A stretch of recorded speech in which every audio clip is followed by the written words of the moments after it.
It has to go through a process. It has to go through a process of sterilization and making sure that they purify the plasma and it contains the antibodies of the interest, which is the antibodies against COVID virus, and we call it recovered plasma, convalescent plasma from recovered patients from COVID infection. But they have to go through methylene there. So if this technology is applied on exosomes, that would give peace of mind of the patient that all those exosomes are free from any germs, although they already screen the donors. But still. Yes, we screen the donors prior to them even being accepted into the program, and then the serology test is conducted once the material is at the lab, and then again after the cells have been processed at 14 days, they test again to make sure. Oh, so you test them even after the fact. So when you take the exosomes, do you test it to make sure it's free from any viral escaping through, right? Correct. There's a slew of serology testing that happens before it can even leave our facility. Okay. And then farther, if you're able to do the methylene blue, because that will neutralize the spike proteins, whether it's coming from the vaccine or from the infection. So that's an extra. And then your company will become very unique because you will be the first who are using the technology of Grifols company, and nobody's doing it. You will be the first of doing it if your company or end up adapting the protocol. Meanwhile, I think if doctors here, because Audrey is going to be our partners, Dr. Patel, Dr. Leonard, Dr. Deborah, any doctor here, healthcare providers, we recommend to work with Audrey. She's going to post her phone number and her email and website. We are partnering together to promote exosomes, because exosomes is part of chronic disease prevention and management protocols. We know that chronic disease prevention management, any chronic disease, we approach it with the 4 pillars. We restore the redox, immune, metabolic, regenerative. So any chronic disease, and we give an example, let's say, I like Parkinson's disease. And Parkinson's disease is a degeneration of dopaminergic neurons. And what the mainstream medicine doctors do, they just say, okay, well, 80% of those neurons are dead. Forget about them. We have 20% that are going to die, and they are trying to push it by producing as much as they can of dopamine to put the brakes, right, on the muscles, especially the antagonist muscles, so you can have the smooth movement. And let's just go ahead and push those 20%, give them L-DOPA so we can get enough of dopamine, so we can antagonize, or so we can inhibit the antagonist muscles, so we can have the smooth movements and improve the Parkinson's symptoms, of which is rigidity and shuffling and all the things that we know. Kind of, Parkinson's disease, they have problem with their brakes. That's what it is, right? You have the paddle, which is acetylcholine, and then you have dopamine as a brake, right? Because that's the humans. In the car, we have brake and paddle, gas and brakes. And in humans, we also have the same thing when we move our body parts. We do have paddles and brakes. And so in order to produce a smooth movement, then you need to make sure you stimulate the agonist muscles and you inhibit the antagonist. And if you don't have enough inhibition of antagonist muscles, then you would have rigidity and tremor. So the mainstream medicine consider that 80% of the dopaminergic neurons are completely dead. 20% are barely surviving and producing enough of L-DOPA, enough of those breaks. And then the mainstream medicine say, let's go ahead and give them L-DOPA so we can produce enough of dopamine so we can produce the break we need. That's the mainstream medicine mentality. Chronic disease prevention management, we look at it from different perspective. Not completely different, because we still think that we need to give something to increase the dopamine. So L-DOPA, that's fine, you can give them. But the problem with L-DOPA, it will metabolize to quinins, and quinins is a free radical degeneration, and it will cause more damage to speed the process of degeneration of those 20% that's been left. So you're giving L-DOPA, but you're speeding the degeneration of the neurons. Yes, you buy some time, improving your symptoms, but then you will need more and more of L-DOPA because you're shrinking those 20% into 18, 18 into 16%, and eventually there will be nothing there left with the L-DOPA. So what we do is that, okay, so they have a problem of recycling the waste. Think about a house. You're putting all this grocery store and refrigerator, and you're not taking the trash out. What will happen? You end up with toxins, right, in the house, and the household people will die from whatever left. Or sewage is not blocked, right? And you're filling up that refrigerator with food, and the sewage is taking over the house. Definitely the household people will die from the sewage. Same thing with neurons. Think about their houses, and they have problem with cleaning, with recycling, with taking the trash out. Genetically, possibly part of it is genetic problems in recycling the waste, of recycling quinins and the free radical generation. And so we need to help those neurons to recycle their waste by giving them NAC, giving them thymosin beta, giving them redox buffers, and also screening all the free radical generators, leaky gut, toxins, anything that generates free radicals in the body. We need to work on it. Normalizing the 6 hormones, because 6 hormones does stimulate the antioxidant enzymes, helps to stimulate the expression of the antioxidant enzymes and those recycling enzymes of waste recycling enzymes in the neurons. Normalizing 6 hormones. If patient is overweight and the fat tissue is a source of free radical of inflammation to interleukin 6, we need to go ahead and work on that and reduce the weight by giving the treatment that we recommend. Whether it is Ozempic or acarbose and things that we talked about. The oral supplement that I developed, it's more safer because it will inhibit the reabsorption of the sugar from the gut. It does not work systemically, the acarbose. And then you add some anti-gas because of the bloating from the carbohydrates that's being fermented by the bacteria. And then also you give naltrexone, metformin, all those things that helps to activate the AMPK and helps to decrease appetite. And also in the supplement, there's DEM, and DEM also helps to inhibit the aromatase and decrease estrogens. We know that estrogens are the source of inflammation.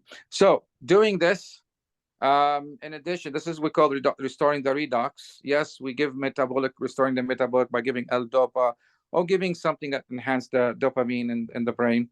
And then the L-DOPA, the redox, and then metabolic. Well, L-DOPA consider metabolic, and if there's any metabolic deficiency, whether you have vitamin D or folic acid or B12 or thiamine, all of this needs to be thiamine. Especially, I will definitely add the thiamine. Also, I will add angiotensin 1-7.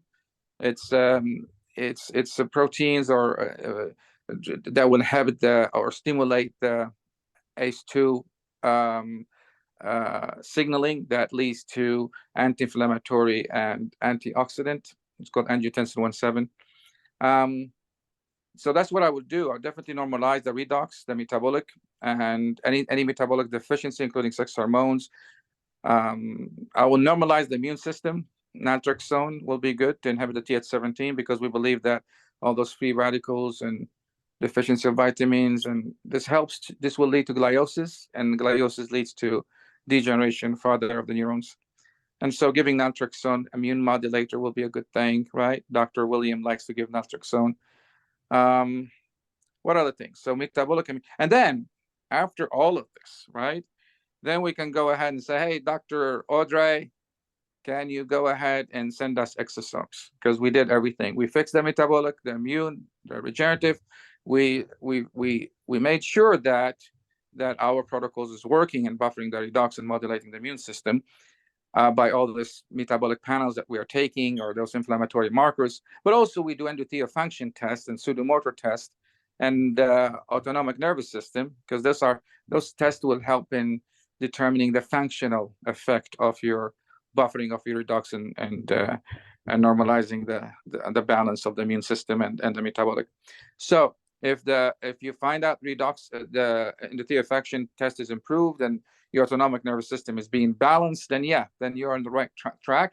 And then you will call Audrey, hey, Audrey, please send us exosomes. I think we're on the stage of working on restoring the regenerative status of the patients. And I think those exosomes are very rich with growth factors, very rich with immune modulators, because they're coming from the placenta of the baby and or from amniotic fluids, and they contain messenger RNAs, a lot of peptides signaling that helps to balance the immune system, balance the redox, rejuvenate the body, yes, by restoring the regenerative status of the patient. But I will not do exosomes before I manage the redox and immune metabolic. So those people who are doing candy shop of exosomes, it's exactly the same like you are trying to implant or a tree, and then you put the seed in the ground that's full of weeds and it's not fertile, or it's like a desert, right? Definitely that seed will not grow effectively. It will not have, it's a waste. It was waste of your exosome because they're very expensive. Putting it before you clear the weeds. So that's my recommendation. That's the approach of, that's the blueprint of chronic disease prevention and management, is to making sure, and all the treatment, whether it is integrative or regenerative, all the current treatment of integrative or regenerative that is used to manage chronic diseases, they are working through those 4 pillars, all of it. Okay, I can ensure and guarantee, and give me any drug, you will see, oh yeah, this drug works on redox, on metabolic, on the immune, or regenerative. There's no question about it, right? Eventually you put them under that 4 categories. Some drugs works on 3 of those categories, like vitamin D. Oh, you say vitamin D is part of our body, right? Because your body produces vitamin D. So when there's deficiency and you're giving it, so that's restoring metabolic. But then the vitamin D does stimulate the expression of antioxidant enzymes like sex hormones, right? Oh, that's balancing the redox. Yes. So now you're restoring the metabolic and you're restoring the redox by vitamin D. And then you consider, oh, well, vitamin D also inhibits the Th17 hyperinflammation. Yes. And so it's immune modulator. So yes, that's true. So where are we going to put this vitamin D? I would put it under metabolic because it's endogenous product. It's deficiency of your own product. It's so anything that exogenous, and I will give it under redox, even if they have metabolic effect, or I'll put it under redox. So it's a depend. Sometimes it's very difficult to even classify them because they work in both sides. But vitamin D, I'll put it under metabolic. Sex hormones, yeah, because our body produce it, and we're going to learn. I think we learned from the lecture before, and I'm going to present tomorrow at Dr. William, that sex hormones are very critical to take care of your basic inflammation. And we know that when we grow in age, at the age of 50, that our sex hormone drops, right? And what will happen? Your adrenal glands will take over and start producing cortisol. Where is the problem here? When you switch from sex hormone dominant, which is pre-50 of age, into cortisone dominant, which is post-50. Cortisones post-50 is anti-inflammatory. That's what you need to reduce the inflammation due to sex hormone deficiency, take care for the basic inflammation. But this switch from sex hormone dominant to cortisone dominant is a problem, because that's the reason why we age. Cortisone is anti-inflammatory, but it's degenerative drug. Sex hormones is anti-inflammatory, but it's regenerative drug. So I think we come up with a proposal that we need to prevent the switch from sex hormone dominance into cortisone dominance. And how we can prevent that switch? By starting sex hormone at the age of 50, or at the age when the patient's sex hormone is dropping, both female, andropause or menopause for female or male. We need to work on restoring the sex hormone. And when we restore the sex hormones, we don't do it the way that currently is being done, which is the monotherapy, giving testosterone by itself or giving estrogen by itself. That's completely wrong. We need to give balanced bioidentical hormones. We're making sure when we give testosterone, we give progesterone. Why? Because you don't want the testosterone to be converted into estrogens as much as you can, because estrogens is inflammatory molecule. And possibly estrone is more worse than cortisone, because cortisone is anti-inflammatory, estrogens is inflammatory. And so we need to give some progesterone with it, and maybe aromatase inhibitor. Progesterone is aromatase inhibitor. If progesterone is enough, that would be good. If not, you need to add aromatase inhibitor, whether it is iodine or DEM or anastrozole, whatever you think it's best for the patient. You can start with supplement and move on. And so what will be the best dosage? 10%, 10% testosterone, 1% progesterone. I think for male, for female is the opposite. 10% progesterone, 1% estradiol. And then if you want to personalize it more, then you can go ahead and have that relationship with the compounding pharmacy, and you can personalize the dose. So that is the new era that I learned from Dr. William and Dr. Stefan. They are insisting testosterone is not causing prostatic cancer, and they are right. Testosterone itself does not, but when it converts to estrogens, it does. And there's aromatase enzyme in the prostate, converts testosterone estrogens, and estrogens are inflammatory. And now we have solutions for people who have low testosterone and they have prostatic hypertrophy. Some of the patients, they came to me and they say, well, my testosterone is 12, but when I take, if you want to give me testosterone, then it makes me go to the bathroom a lot. And so what's the solution here? Well, you give them testosterone, you give them some aromatase inhibitor, or you give them testosterone progesterone to prevent the conversion of testosterone to estrogens, because estrogens is the one that causes the prostatic hypertrophy. Estrogens, estradiol, all of them in general, they are proliferative drug. They stimulate proliferation, estrogen. Progesterone is differentiating drug. So it's best if you give them in combination, or testosterone, the same thing. There are more differentiation. Progesterone is, testosterone and estrogen, both we consider proliferative drugs. Progesterone is differentiating drugs. So it's better to combine testosterone with progesterone, or estrogen and progesterone, when you give it those six hormones to the patients. And I think the ratio is, 10% in the topical cream for testosterone, 1% progesterone. I mean, Carol Peterson here will say, well, I need more progesterone. That's fine. You personalize it. You say, okay, I'll give more progesterone. Progesterone is the mother of both sex hormones and cortisol. If you go to the map, tomorrow I'm going to talk about this more at Dr. Williams. We're going to have a lecture there. Today is actually, it's a lecture for...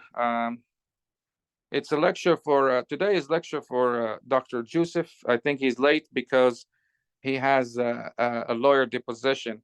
But I'll go ahead and start the lecture if you're okay. Sometimes you can take over after me. And I will start because I'm writing a book and about chronic disease prevention and management. And let me see here. I'm going to share the screen here. And we're going to talk about klotho, okay? Start broadcast. Okay, we're going to start here. Okay, can you see my screen? Can you see my screen? Hello? No. No? Yes or no? No. Oh. Okay, let Yes, me you see. started screen sharing. Okay, let's start the screen share again. Okay. Start the screen share. 1, 3, 2, 1, now. Do you see it? Yeah. You Yes. see my screen? Okay. So let's go to my, where is the word? Yeah, this one here. Why does this always happen? I see Dr. Quinn's face, or now I see my face on the screen. You always see whoever's talking. Oh. Yeah, you always see whoever talking. That's right. Oh, okay. I gotta mute myself then. Yeah, no problem. Do you see the text? Is it clear? Is the text clear? Yeah, the text Yeah. is clear, but whoever's speaking, there's a little thumbnail picture of them that's over the top of your text, at least at the bottom. I mean, you're talking about Now the, it's moving. okay, Try what about now? rotating your screen sideways, Dr. Halasa. What about now? Gosh, I'm still in. Yeah, now I see Stefan. Yeah, what I would do, I mean, what's important is the top, and then once we go, Okay. you see at least the top part, introduction, very clear. Yeah. Yeah. Like it's like in your cell phone, right? Yeah. Okay, so I'm using AI to put my lectures. And why AI? Because artificial intelligence is the summary of everything in the web. And if you want to get the abstract of all the brains and all the information that's out there, there's nothing better than an artificial intelligence. And yes, Dr. Karen Peterson, she says she wants to have the human soul in those AI. Yes, that's where we go in and we add our soul in it. So AI is just the body, and then we go ahead as medical doctors, we edit this information, we correct it, we upgrade it, we change it. Yes, we need to have human modification. AI will give you the base, but there's a lot of information that's not correct, according to Dr. Carol Peterson. That's true. And that's why we go after that and we start sculpturing whatever the results from the AI. And we are the one who direct the AI. We tell them what information I need, and they just extract it and put it in a nice format. But of course, if you're not an MD or pharmacist or a healthcare providers, it's not going to be easy for you because you really need to know what you're talking about in order to produce a nice material from the AI. And so it depends on whether you understand the language or not, and then you can speak with AI and you train the AI. And those AI are not just a storage of information. We thought they're just a bank or storage of information. No, they are also processing information and learning like us. They are able to process the information and learning. It's the same like our brain. Our brain, there's a storage of information and there is also processing information. It's like a computer, right? You have the hard drive and then you have the processors. And then you have those, it's the same thing, that the brain, the computer, and the AI, they work the same way. They're learning from each other. Well, the computer learns from the brain and then the AI is learning from the computer. Now, the future is now from, I think, from the regular computer that would use electron speeds to process the information, just movement of electrons, right? And there's redox in those electrons because those electrons are moving from, from area of negative to positive redox potential, right? And so the processing, it's really depend on the speed of the electrons.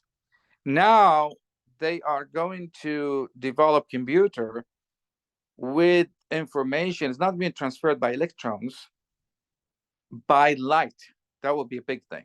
And then the processing and storage will be like fast.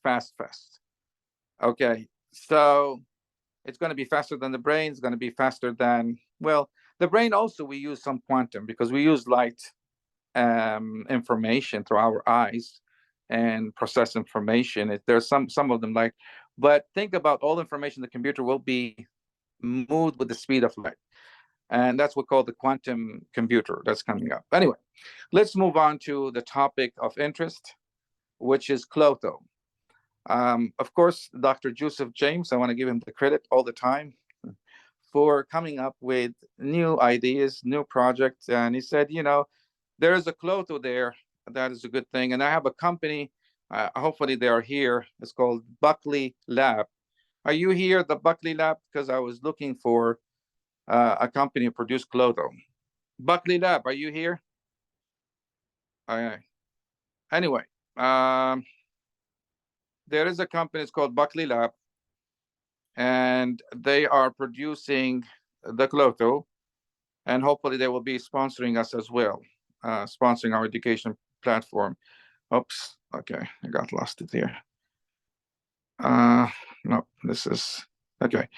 Buckley Lab, and I will send you his information after we finish the lecture. But if he's here, he can come up and introduce his company. But they produce klotho. And what is klotho? Klotho is a protein that is responsible to stimulate AMPK and to inhibit excessive of transforming growth factor beta. Basically, that's what it does. And when we grow up in age, the level of klotho, this protein signal in our blood, decreases, and they are kind of relating the aging to decrease in klotho. And they said, okay, so if we can give klotho, we may be able to restore that signaling and stimulate the AMPK and inhibit this excessive of transforming growth factor beta. Now, transforming growth factor beta, it's good in some situation, but excessive production of transforming growth factor beta can lead to fibrosis. And we know aging is fibrosis, right? Fibrosis is taking over the parenchymal cells. That's why when we age and we get up the age of 90 and above 90, you can see we'll have liver fibrosis, lung fibrosis. All your tissue will turn into fibrotic tissue, and there will be less of parenchyma tissue. Let me see here. My kids are knocking the door and bothering me. Oh, gosh. Okay, what do you have here? Who's knocking? What do you want? All right. I have my 5 years old boy. I mean, I have, as I said, three girls and one terrorist. I think Dr. William Clearfield will relate to that because he has one of his same thing. He has three grandchildren, girls, and a terrorist. Are you there, Dr. William? Yeah, they're grandchildren though. I don't have to put up with them every day. I have to put up. He's knocking the door now. See that? Just confirming. Yeah, but they're grandchildren. It's a little different. Yeah. It's a lot better. I can give them back. I don't know where I can give this guy now. He's knocking the door. It's bothering me. But anyway, yeah, I think I need to give him some little squeeze. Okay. Okay, what do you want? What do you want? No. Rimas, can you take this terrace? Take him. He's bothering me. Take him. Don't let him knock the door. Don't let him knock the door. All right. So anyway, aging is a complex and inevitable process. I think everybody's going to age here. Unless we got some immortal effect or immortal drug or and turn into a mortal being. But genetically, we are clocked genetically to age. And we find out with aging, your antioxidant enzyme expression decrease and your pro-oxidant increase. So there is imbalance in the redox with age. It's happened that your epigenetics of antioxidants will shut down with age and pro-oxidants will not. And then you end up with that too much of resting. And the other part of aging, or it's causing of aging, is the switch that's happened at the age of 50, around that, from being a sex hormone dominant creature, human creature, into cortisone dominance. That needs to be stopped. At least we can stop that by giving sex hormones. We know when the sex hormone drops at that age, whether man or female, more in female than men, but men will also have low testosterone, we call it andropause. And what will happen is there's basic inflammation. That basic inflammation is a flare-up, which manifests as postmenopausal syndrome. It's a basic inflammation that was being taken care of by your sex hormone. Now it has to be taken care of by cortisone. So your ovary is not producing enough of sex hormones. Your testis is not producing enough of testosterone, the sex hormones, which are anti-inflammatory, regenerative drugs, and they will be replaced by the cortisone from the neighbor, which is the adrenal gland. And the adrenal gland will be taking care for the basic inflammation plus the inflammation that's happening during stress, right? Yes, during our before pre-50, yes, during stress, we still need, sex hormone is not enough to really combat the inflammations that of the stress or of the infection or the injuries. Then yeah, we need cortisone.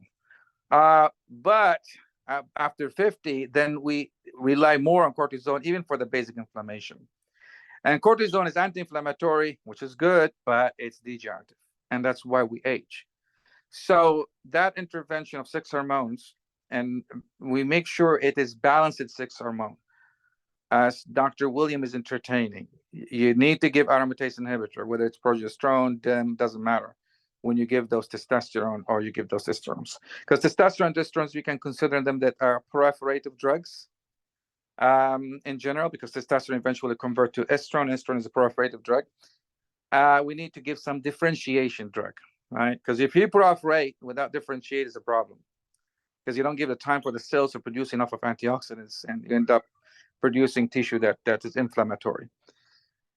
Anyway, so that in addition to the 6 hormones, there's other factors will decrease with age, including klotho. And that protein klotho, that we can replace it by giving klotho. Now, here is the problem we have. And I'm trying to get this message to all the doctors here and for their best interest. The best way to give cytokines and peptides and things that can be easily be degraded, those signal molecules, the best way to deliver into the body, use platelets nanoparticle. I strongly recommend people doing peptides, especially the injectable, to use platelets nanoparticle. And let's give you an example. I have somebody reach out to me, said, I have a patient who has liver cirrhosis, or another, sorry, not liver cirrhosis, have hepatitis B, right? And I need solution for hepatitis B. So hepatitis B is a liver that's been infected with hepatitis B virus. It's intracellular virus. How we get rid from those intracellular pathogens like hepatitis B and C? We need very strong cytotoxic immune cells to clear those cells that's been infected with virus. You cannot really clear with Th17, which produces mainly neutrophils, and antibodies with Th2. Those Th2, Th17, inflammation, signaling will not destroy, because they produce antibodies. Antibodies will not do much into intracellular pathogens. So you need to polarize the immune system into Th1. And the way we give it, we give interferon gamma, right? Interferon gamma helps to polarize the immune system to Th1. And we give it, we inject them with interferon gamma.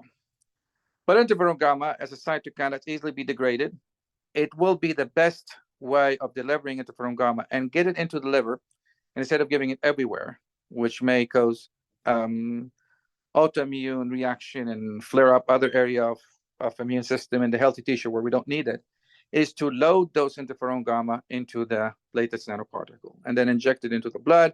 The platelets nanoparticle will concentrate those interferon gamma into the pathology, which is the liver, and that would help to get the immune system at that area to be polarized to Th1, cytotoxic T cells, and clear your liver from those viruses. And also you can load that platelet nanoparticles with other things that helps. Methylene blue, it's a good thing. You can add oxytocin there. You can add anything that polarizes thymosin alpha if it's available. All of this will help to polarize the immune system into Th1. Yeah, taking dose of naltrexone to inhibit the Th17 to polarize the immune system to Th1. All of this will help. And so even klotho here, which is injectable drug, I think it's better if we deliver it by platelets nanoparticle. And all the peptide injectable, think about it. You have a blood or a plasma or platelets that's nanoparticle that's enriched with your peptides. And they're protected inside a little capsule. And those capsules is around 100 nanometer that has a tendency to infiltrate or target the pathology because the pathology is leaky, versus the healthy tissue, which their blood vessels are tight, will not allow those 100 nanometer to pass through easily. But the pathology is vasodilation, and there in the endothelium, it's open up. So that's how we are targeting the pathology. They get there, concentrate more, and then because the platelets is like a torsion, because it's made from your own body, so your macrophages and white blood cells, they see it and say, okay, this is just part of us. They don't intercept it. Versus when you do synthetic nanoparticles, will be intercepted by your liver, spleen, and all that. And so that is the best way to get the pathology. It's platelet nanoparticle. And they made a study, compare platelet nanoparticle with liposomes, with PLGA loaded doxorubicin, which is a chemotherapy, versus the Doxil, which is liposomal loaded doxorubicin, versus platelet nanoparticle. They find platelet nanoparticle is better in targeting the pathology, and because they're not going to be intercepted by the macrophages. And yes, you said I can give hydroxychloroquine to inhibit the macrophage endocytosis and decrease the interception of those nanoparticles. That's true, but still using your own membrane vesicles as a torsion to get into the pathology, it's way better than the synthetic nanoparticle. Now, that's what I'm saying is that if you want to do peptides or klotho or injecting anything that's degradable in the body, and you want it to have more sustainable release and more longer effect and getting it into the pathology, then there is nothing better than loading the drug into platelet nanoparticle. I trained 12 doctors up to now. I need more doctors to be trained so that they can use this technology, which is going to be valuable in mass production by a company called Silo Therapeutic, maybe after 10 to 20 years. But they use synthetic PLGA first. So they take the drug, they load it inside PLGA, which is a polymers, and then they clock the whole particle with a platelets membrane. It's called Silo Therapeutic. And then you can load anything. You can load antibodies, you can load supplement, you can load whatever you want, and you get it better into the pathology, especially chemotherapy or those immuno-oncology antibodies like anti-PD-L1 or anti-CTL4. Anyway, so with age, what will happen is that this klotho decreases, and we recommend to add klotho in your regimen. So there is a company called Bucky Lab, and I don't know if the person of the company is here or not, but they have a vial for around $200, and I will share that website. Aging is influenced by both. So aging is not just genetic; it also environmental. Yes, aging is the base, genetic is the base, and then the environmental factors are the trigger, right? And I think Dr. Quinn has a very nice proverb there where he say that aging is like a gun, and then the environmental is the trigger of the gun. And so it's a combination. And environmental, we can control the environmental, but we don't do much in genetics. Genetic clock that's been set already, but we can work on the environmental, we can work on epigenetics, yes, and we're trying to increase the expression of the epigenetics, the expression of the antioxidant enzymes by modifying the epigenetics and by avoiding the exposure to those toxins and by detoxing and by restoring the metabolic balance of the body, the redox balance, the immune balance. All of this would help us to slow the process of the aging and degeneration, and also supplement the body with whatever they have deficient, like klotho, for example. You can give them klotho, or you can give them oxytocin. By the way, oxytocin stimulate the secretion of klotho and the signals of klotho. And klotho does stimulate the expression of the vitamin D receptors. See, a lot of people here, they have problems. They say, well, taking vitamin D, and even if the level it's normal, still they're not getting the full effect of vitamin D. It's not because of the vitamin D here. It's because possibly the receptors and the signaling of the vitamin D and the expression of the receptors, whatever downstream, it's affected by age. It's decreased. So the response to vitamin D is decreased. And klotho does increase the expression of all the downstream signaling of vitamin D. So that's a good thing, all right, to add klotho. And then klotho signaling itself can be increased. We can increase the expression of it by oxytocin. And we know oxytocin is a happy molecule. Anything that increases the happy molecule, it definitely helps to slow the process of the aging. Be happy, be healthy. It's real, right? Sometimes people, they use mushroom, right? And they say mushroom helps in my health. That's true, because mushroom stimulate the secretion of all the happy molecules, right? Dopamine, oxytocin to the max, right? To the point you get up euphoria and psychosis, and you start spilling all the beans, right? You lose all the inhibitions, and you be happy, excited, giggling, laughing. Laughing is a treatment, by the way. The more laugh, the more your parasympathetic is active, because laughing means parasympathetic. Parasympathetic is antioxidants. Parasympathetic decrease sympathetic. We know the sympathetic is pro-oxidant because those release of norepinephrine stimulate the NOx enzyme, generate free radicals, and cause this oxidation and inflammation. So there is some treatments offered in India where they have all the CEOs gathering in a place where they start just laughing. You can see all those people are laughing. Possibly some mushroom will do that too. But it's healing, yes, because you're increasing the oxytocin. That also stimulates the endocannabinoid system. Yes, a happy molecule include endorphin, endocannabinoids, all of those, we call them happy molecules. Yeah, oxytocin, dopamine, serotonins, all of this would definitely help. And oxytocin does increase, and there's interactions between them. So that's why mushroom itself, the psychedelic, they work through increasing oxytocin in the happy molecules, and then the happy molecules activate the parasympathetics and helps to decrease the pain and the stress and the inflammation and decrease the cortisone. Right, cortisone is anti-inflammatory, but it's a degenerative drug, by the way. It degenerates, stimulates apoptosis. So the less cortisone that you have in your body, the better. And how you can do that is to enjoy your life, don't stress. The more happy you are, the more healthy, the more you can slow the process of the aging. Still, the base of replacing sex hormone it's important. Everybody has to normalize sex hormones. Otherwise, the lifespan of the humans is shortening, and with time, with generations, and because of accumulations of all those mutants of genes that we have.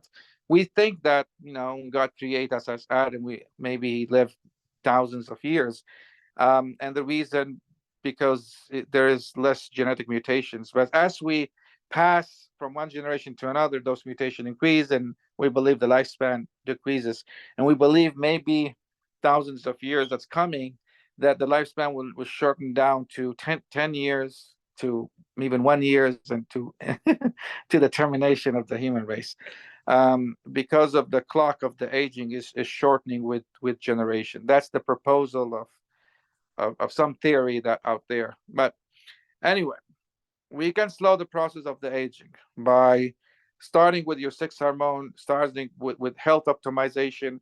And health optimization, again, all the time, those 4 keys, the blueprint of chronic disease prevention and management: redox, immune, metabolic, and regenerative.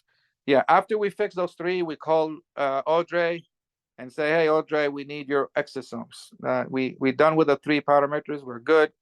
Let's go ahead and give the give the boost of the exosomes that's extracted from the placenta and from the amniotic fluid. And so yes, so the aging is it's a complex process. It includes both genetics and environmental. Again, klotho is part of it. It decreases with age, and klotho is responsible to stimulate the expression of the downstream signaling of vitamin D, and so there is an association between klotho and vitamin D. And so giving klotho may help in increasing the response to the vitamin D, increasing the expression of the receptors of vitamin D. And the other thing about klotho, it works like amloxanox. It does stimulate the AMPK. It does inhibit the insulin growth factor 1, and also it does inhibit the mTOR. So it does work similar way like amloxanox, and it does inhibit the excessive of the transforming growth factor beta.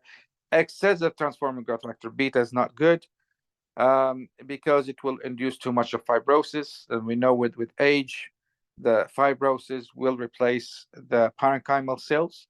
That's what's happening to the people with age of 90. We'll see they have lung fibrosis, liver fibrosis, and they die early. At the end of the age, you will see the biopsies of their bodies. It's all fibrotic tissues.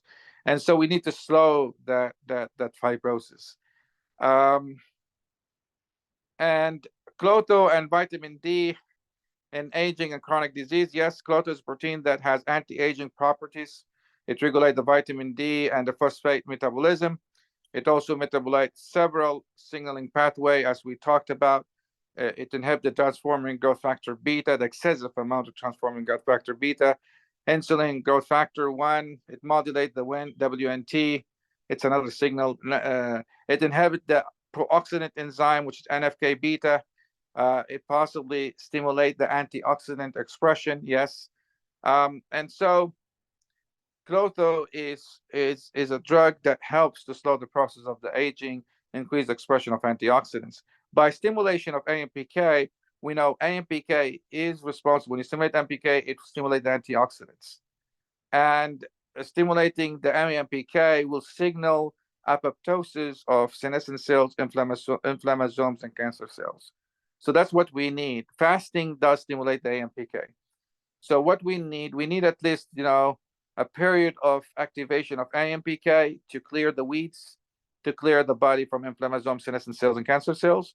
So that's the AMPK needs to be active, whether you do it by fasting or giving klotho or giving oxytocin. And then after that, you need to switch into the mTOR, right? And mTOR stimulate the proliferation and of the stem cells. So you need to have this cycling of inhibition of inflammasome and cancer cells and senescent cells first, and kill the weeds, and then stimulate the stem cells, right? And that's what's happening when fast. When you fast, we stop eating, AMPK activity will increase. We kill inflammasome, senescent cells, and cancer cells. And then when we start eating, what will happen? You start the insulin growth factor 1 will start to increase. The insulin itself will increase because you need insulin to drop the sugar.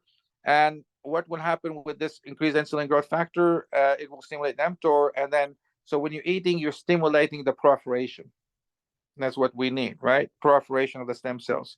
And when you're fasting, you're inducing apoptosis to the senescent cells, cancer cells, and inflammasomes. So you need that activation of AMPK first, and then stimulation of mTOR and insulin growth factor insulin growth factor to stimulate the proliferation. And then we have the cycle all the way. So this kind of taking snacks is not good. It's better if we fast and then we eat. And eating low carb diet is better as much as you can. So we don't produce too much of activity of mTOR and cause of the spike of insulin, which will lead to inflammation and possibly cancer.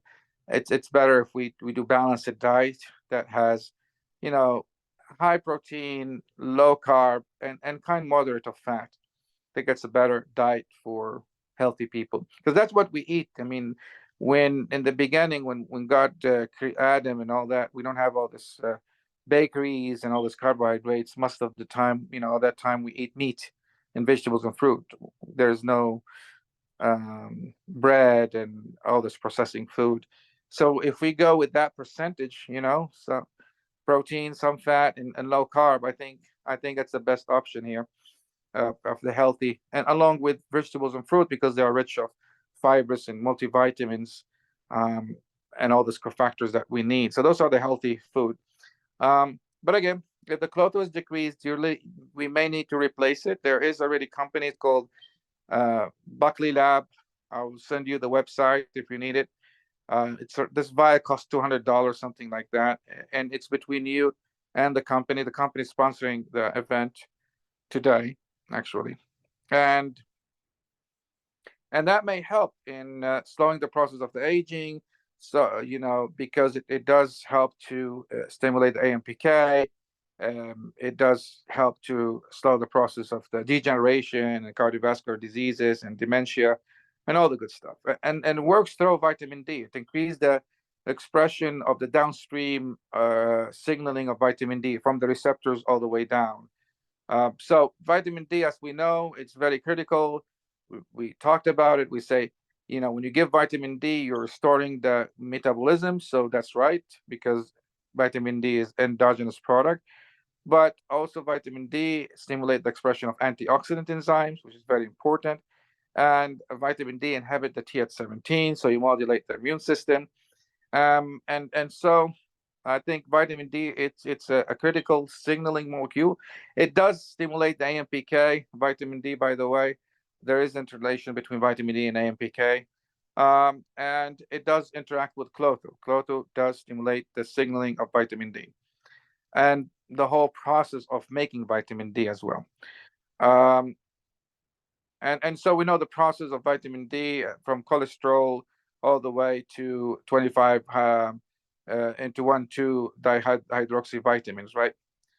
And those are it's like a hormone, of course. And One question to note here, the AI is still not giving us optimal dose and duration here. So we need to clarify this. for the klotho, For the vitamin D, says it right there. Optimal dose unclear for vitamin D. yeah, not there's recommending dose of the mainstream medicine, which is very low. I think when it needs to be more than what's being recommended daily by the system or the healthcare system that we have, because because we're being exposed to all these toxins, and it will be typical. Maybe it will be good for those kids, those that they are providing it's for the kids, but because we're exposed to all those harsh chemicals and radiation and fungus and all that, then we need to increase or the demands for the vitamins in general. It may be 10 times what's being recommended. I think you're spot on there. Yeah, we need a right. lot more than we think we might need. Right. I think that's the case. What is your best recommendation dose from what you're getting from your patients? What are you doing right now? Well, I'll 5,000? tell you what, one of the highest ones I ever saw was in myself. I was up to 140 nanograms per ml of vitamin D. And when I was this high, I saw my free testosterone be the highest it was ever, as well as super physiologic levels. I had no ill effects with this. I had no hypercalcemia, as you would tell, the AI would tell you, you're going to get hypercalcemia from this. This never happened. I take vitamin K2 as well. I don't see any negatives to having high vitamin D, upwards of 100 nanogram per ml vitamin D hydroxy. Well, they And say how the much side do you effects guys how much do you recommend the blue light or the sunlight in the morning to also augment that whole process? I mean, it's as far as I'm concerned, it's freaking huge. Yeah, I think I was taking a Do supplement you and recommend any of your getting. patients do that, Stefan? Well, yeah, but I don't know. We live in Florida here, and they're outside. They say I'm outside all the time, but they're like 20. Their vitamin D is up 20. Yeah, it's so bad. And then the fatter they are, Right. the more vitamin D they seem to need as well, because it's fat soluble, and the more fat they have, the higher dose they need. So they can take. So was taking 15,000 units a day, and I got up to 140. But I can have a patient who takes 20,000 units a day, and they can barely hit 50. Right. Dang. There's a problem Okay. with absorption, and that's the problem with all absorption of the nutrition. You need to make sure your carotenoids level is normalized, because if your carotenoids are not normal, the scanner, the Pharmanex company, they're doing a scanner, but they don't even know what's the benefit of it. That is very important scanner. It does help to know whether your carotenoid level is normal or low. And if you have low carotenoids, then your epithelium of your gut is immature, because you need vitamin A to mature the gut epithelium. And then you will have malabsorption of everything, right, including vitamin D. And so I need you to check those people with carotenoid level, the one that they don't absorb vitamin D very well. Yes, adding a fat person or having extra fat, it stores in the fat, does not, the vitamin D will be stored in the fat instead of going to do the right thing. But malabsorption from carotenoid deficiency is my big concern. And yes, adding vitamin K will definitely help to decrease the calcium deposition and all this side effects that they are mentioning in the book. But if you make sure your carotenoids is normalized, then you may not need that large amount of vitamin D, because the absorptions will be optimized. I don't know about you. Have you checked your carotenoids, Dr. Stefan? I've tested myself so much with so many different nutrient panels. I don't know if anyone has ever seen a beta carotene level. I think maybe once on LabCorp actually measured. Do you remember the scanner? Did you put your hand in I4M? They have a scanner there. Oh, come on. That's just a scam. They're just trying to get you to buy the product. It's always going to be low. But the scanner does help to know whether you are having enough of beta carotenoids. It's real, because I have seen patients, they have low carotenoids, and they have problem with absorption of food. So have you done your not? Have you done that scanner? Put your hand there. Yeah, it's always gonna be low. You know, they're trying to sell you the product. I don't know if I buy it or not. You know. No, I saw a patient. I was there in the scanner. I have one guy, his scanner like amazing, like high. He's from Iran, and we know Iranian people, they use a lot of carrots in their food, especially the rice. All the Yeah. rice, when they cook the rice that they have, they put carrots in it. It's the most people who consume carrots are Iranians and Afghanistan too. You know, when they put when they cook the rice, the sauce of the rice, they put carrots and with onions and with meat. Carrot has to be part of the cooking. So I'm just saying, you know, his carotenoid level was the max.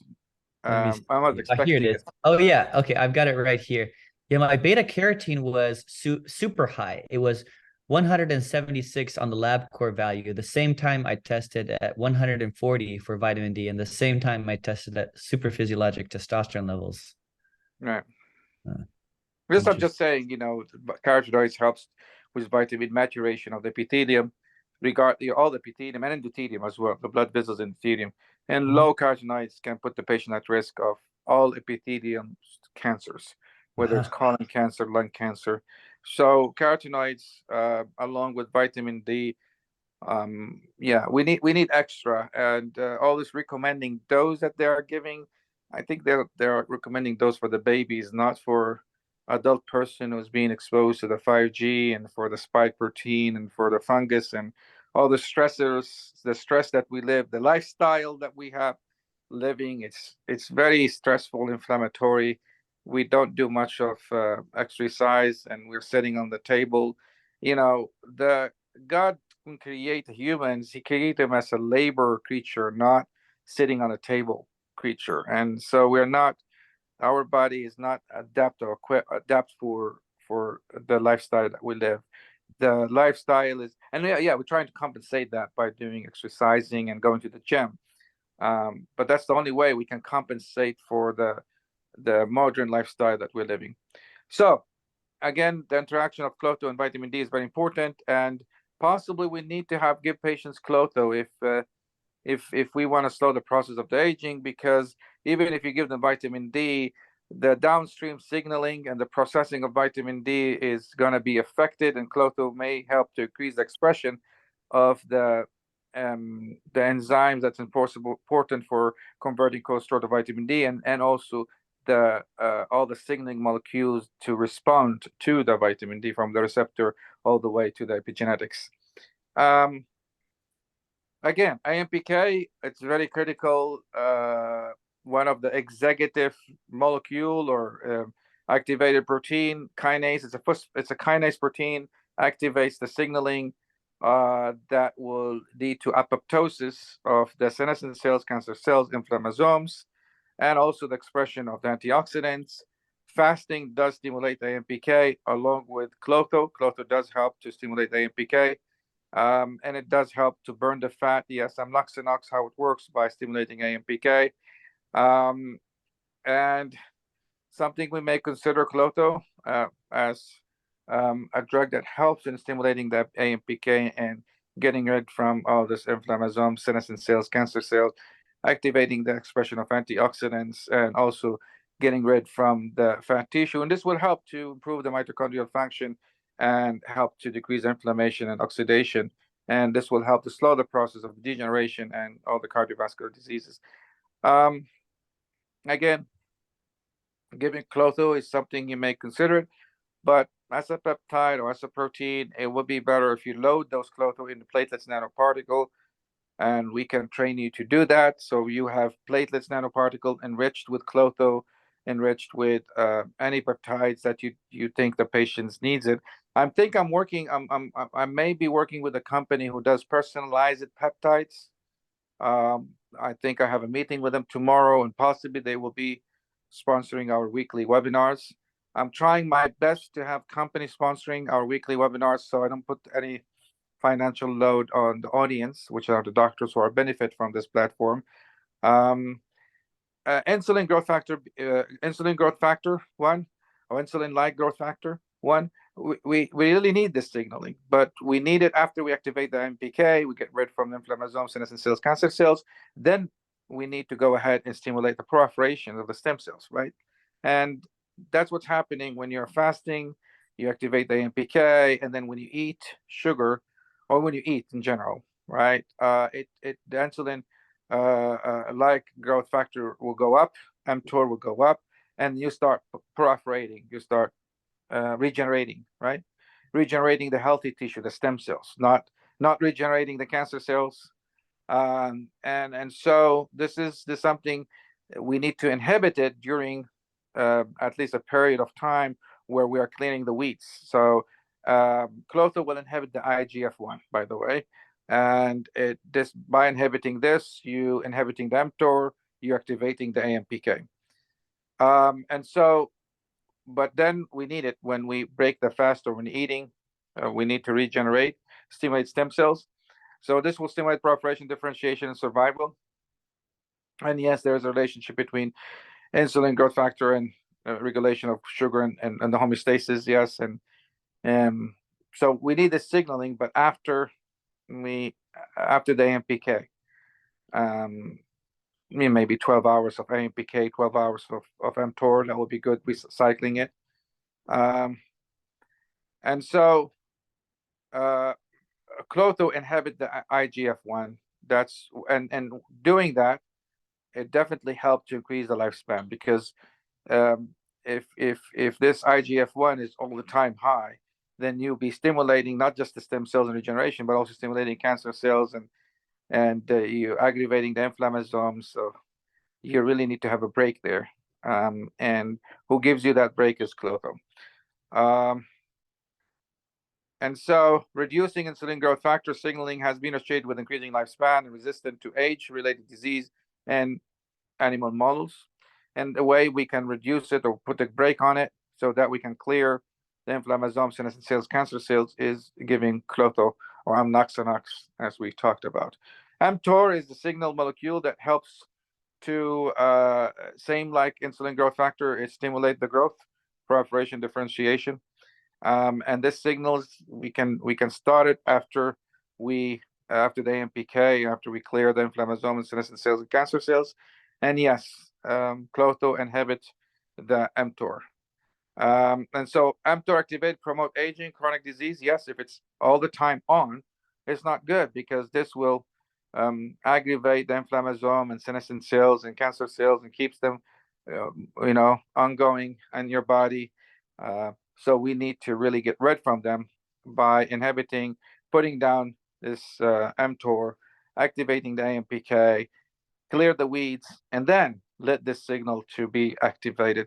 Klotho does that, right? So if you have low klotho, then all those mTORs is going to be active, and you don't give a chance for clearing up those senescent and cancer cells. So you're activating stem cells, but also you're activating those inflammasome and cancer cells and senescent cells, and that leads to the inflammation and aging and definitely decreasing the lifespan. Oxytocin. I mean, this is the best molecule ever. And oxytocin can do everything that all the peptides, including klotho. Oxytocin, by the way, it increased the expression of all the klotho signaling receptors, klotho itself. Oxytocin is when we have a crash in your computer, what we do, we click on reset factory. Well, oxytocin is the reset factory in our body. Oxytocin is behind why, when we are in happy mood, that we feel less pain and we feel better. When we go to the mosque or the church, we feel more relaxed because of the social gathering itself.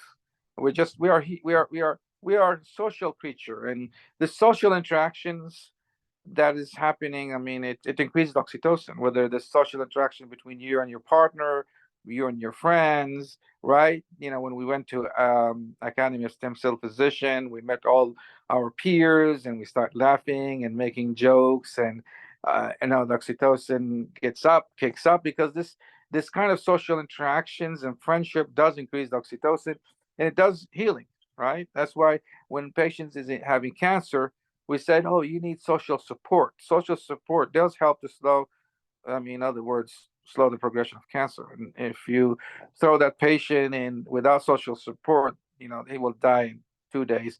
That's why isolation of patient with cancer is the wrong thing to do. You really need to send them to their home, to their family support, because all this emotion, oxytocin itself will have some sort of anti-cancer there. And I believe that this oxytocin is responsible for all the placebo effects. And a lot of doctors who are doing those extremes from both sides, I disagree. Extreme from the mainstream medicine, where they're pushing vaccine, unnecessary procedures, spine surgery, unnecessary spine surgery, all this extreme from this side. And there's also extreme in the integrative sides, where they are claiming quantum medicine and all this magic wizard things. You don't need to take vitamin C as a shine red light, blue light in it. It will carry the quantum effect of that vitamin C in your body. Just put a vitamin C in your pocket, shine it with blue light. All of this quantum medicine, it's just a fantasy. But here's the thing: if the doctor, with his confident, is telling to the patient, hey, if you take this whatever, a fluid, or this placebo, or this normal saline, or this quantum stored healing effect from all this energy medicine that we stored inside this quantumly, and if you take it, you will heal, and you will feel better, and you will sleep. This psychology thing influence on the patient with great expectation, the expectation that he's going to heal, it will increase his oxytocin, right? When you give the patient hope that this is going to heal you, this is going to feel you better, even if it's nothing, it's just you make the patient feels happy that there is something, there's answer for his problem. That will release the stress, increase the oxytocin, and the oxytocin does the healing. And yes, the patient will come back and say, thank you, doctor, I slept all night, I feel so great, this must work, this thing must work. Yes, and that's because of the placebo oxytocin, most of the time related to oxytocin effect. There is some truth in quantum medicine, but it's not the way that they're explaining it. It's energy from the 10Ds, and you summit the healing from the universe, and those are wrong things that doctors supposed not to be related to, or even delivered to the patients. But what we say, that quantum medicine, there is true in it, but it has to be through redox medicine. There's no really quantum, there's redox medicine. Yes, the light does change our body, right? Vitamin D is being made by light that's affecting your enzyme and convert the cholesterol into vitamin D. So we do have receptors that absorb light energy, but it translated into chemical change. And most of the chemical change is redox, most of it. Some of them, it's just more of conformational change in the proteins directly, and that leads to activation of the enzyme. But some of it, it's really opening up calcium channels, and then calcium channels cause a spark of influx of calcium. Spark of influx of calcium causes the mitochondria release a spark of free radicals, and that spark of free radicals, it's activating the epigenetics, because those epigenetics are kind of redox sensitive. They sense the redox and potential, and they increase the expression of the antioxidant growth factor, and that's how light therapy works. By modulating the mitochondrial activities, by causing that spark, by modulating the calcium channels, because there's receptors of calcium that sense the light, open up. There are light sensitive calcium channels in our body, and same thing that can be for the radio frequency as well. When we are healing with EMF, the healing one, the physiological one, the treatment one, is not the constant exposure. Now, if you do constant exposure for electromagnetic wave, that's not good. That's the 5G, because that will lead to continual opening of calcium channel, continual free radicals that will reach to the pathological level. Pathological free radical, constantly high, can cause detrimental effect. In a state of stimulating, they cause degeneration and apoptosis and inflammation. I'm talking about the spike of, that's electromagnetic, a spike of the release of calcium, spike of release of free radical, physiological, and that leads to expression of the good things, antioxidant, growth factor. But constant exposure to this electromagnetic waves in a form of 5G, that's what's happening when you live under electrical grid, right? There's a lot of 5G from it, or you're staying in Venetian or those big Vegas hotels where all the walls are wired, right, and releasing electromagnetic waves. Those are unhealthy thing to us because those stressful electromagnetics can lead to opening up all your calcium channels and pathological free radicals and inflammation, and can lead to constant inflammation, can lead to cancer, and can aggravate all these underlying conditions, can trigger genetic disease. In other words, can trigger diseases. So I think that's the whole mechanism of action. And I when I wrote the book of chronic disease prevention management, I was emphasizing on putting chapter of the redox medicine, maybe chapter 2, redox medicine. Why? Because we lack the understanding of redox. Once you understand redox medicine, you will definitely, it will open up a new door of medicine. You will understand why we're giving light therapy and antioxidants, and how your genes are all regulated by redox potential, not hydrogen potential. People that say alkaline and acid food, no. We're talking about redox potential, not hydrogen potential. There's difference between acid and alkaline versus redox potential. Although there's some interaction between both of them, but we need to distinguish between them. And redox potential is more into chronic disease. pH is more in acute conditions, right? But our system buffers the pH. They're very good in buffering the pH. But when it comes into redox potential, it's a different subject. It's a different approach, and it's a different mechanism, pathophysiology of inflammation. There is oxidative stress in there, and inflammation and oxidative stress are intertwined. And I have a big chapter on that, and that chapter will elaborate many of those pathophysiologies of our body, especially degenerative diseases. All of it is due to, or part of it is due to imbalance in the redox potential. And so, anyway, once this book is ready, I mean, it takes time for this book because it's a textbook, and I'm revising all the diseases out there, and I'm combining conventional that makes sense with the integrative. So it's a work, but with a blueprint, with the same blueprint of restoring the redox and metabolic and immune regenerative status of the patient. Again, oxytocin is the drug that you can take it intranasal. If you have tinnitus, you can also put it in your air, drops in your air intranasal. And then I recommend also injecting periumbilical, like insulin injection, just 2 international units around the umbilical. That helps. I think Dr. Jusuf does it every day. So in the point when I went to his hotel, I can see insulin needles, right? And then a vial there, and somebody sees it and he doesn't know who he is. I mean, he will think, oh, this guy's shooting drugs. Well, he's taking insulin, he's taking oxytocin, 2 international unit, subcutaneously around the umbilical, because, oxytocin is a happy molecule. Oxytocin, if you see that women's during pregnancy, they have high oxytocin, and oxytocin does help to decrease the inflammation. It does reset, I think, all the pathology and the body. I mean, if you see the pregnant women, if she has any inflammatory diseases before, and like rheumatoid arthritis, during pregnancy, her rheumatoid arthritis is improved. And the reason, because of this happy molecules, this oxytocin part of it. It increased during pregnancy. Progesterone increases, and progesterone is anti-inflammatory. That's what we're going to talk about, that 6 hormones during pregnancy is a little bit high, along with oxytocin, and that's the reason the inflammation is down. And because of that, why we don't inject progesterone and possibly oxytocin loaded with platelet nanoparticles into the joints? I think that would be a good idea, right?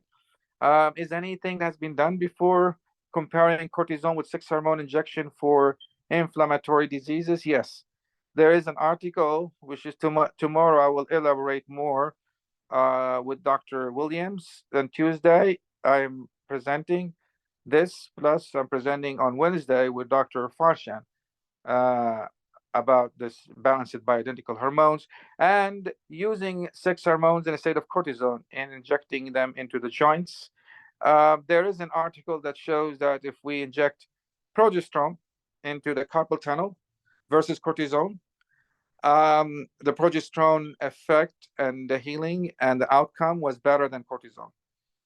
That's something that confirmed that injecting 6 hormones can replace the cortisone's applications in musculoskeletal injections. Why? Because progesterone, and both of them are steroids, right? What's the difference? Is cortisone is anti-inflammatory and degenerative. 6 hormone is anti-inflammatory and regenerative. So for men, I would do testosterone and progesterone, maybe 1%. 1% of testosterone in liquid, injectable, and 0.1 progesterone, right? Injectable. I'm not talking about topical. And then for female, I would do 1% progesterone and 0.1 estradiol. And I would use this, and I will add oxytocin, right, to it. Maybe 2 international, 1 international unit oxytocin. And then I will check the joints. All right, and I will inject anything that has inflammation, including neuroinflammations, epidural, facet joints, all the joints. I can inject them with this 3 combinations, right? Steroids with oxytocin, and they are endogenous. They are not sent. Well, they are more natural, and it works. Why not? And there's publication who support that. So that's something I want to encourage the doctors, but I'd like to be low inside latest nanoparticle for many reasons. You would have a better concentration. I will add procaine to it instead of lidocaine, because procaine is anti-inflammatory and regenerative. In Germany, they use procaine a lot.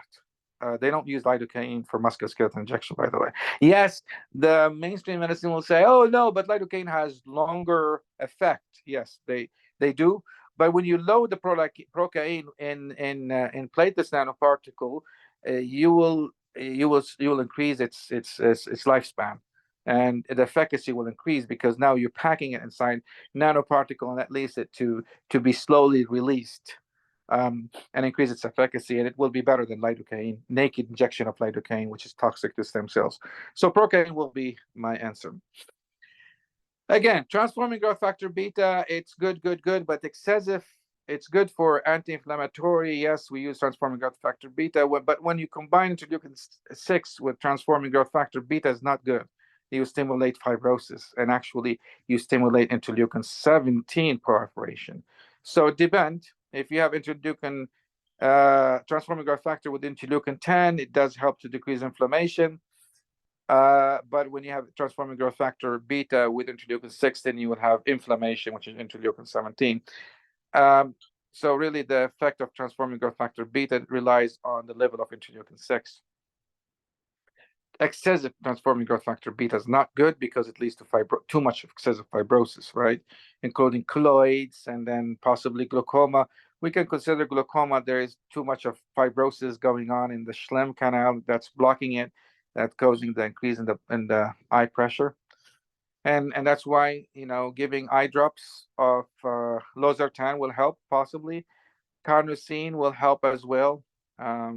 And possibly klotho. Maybe eye drops klotho would help in patient with glaucoma. I mean, they successfully use it for corneal scar for losartan. There's talk about using it for glaucoma, but maybe we can start doing eye drops. And I like to load inside platelets nanoparticle and do it for glaucoma. Just maybe possible it would help opening up the canal of Schlemm, or keloids. Maybe klotho will help because it doesn't have the excessive transforming growth factor beta signaling, which are responsible for the fibrosis effect.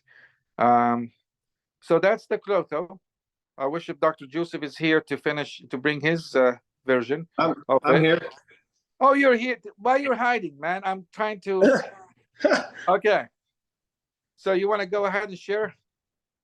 Yeah, and just you just talked about. I'll tell you what. I'll put it onto my slideshow if you know if it's Yeah, just go redundant. Just through let it, me know. maybe. Yeah, I'll go ahead and Okay. remove I was doing a favor for you, and you're hiding there. Okay, here we go. Just got in. So okay. Just,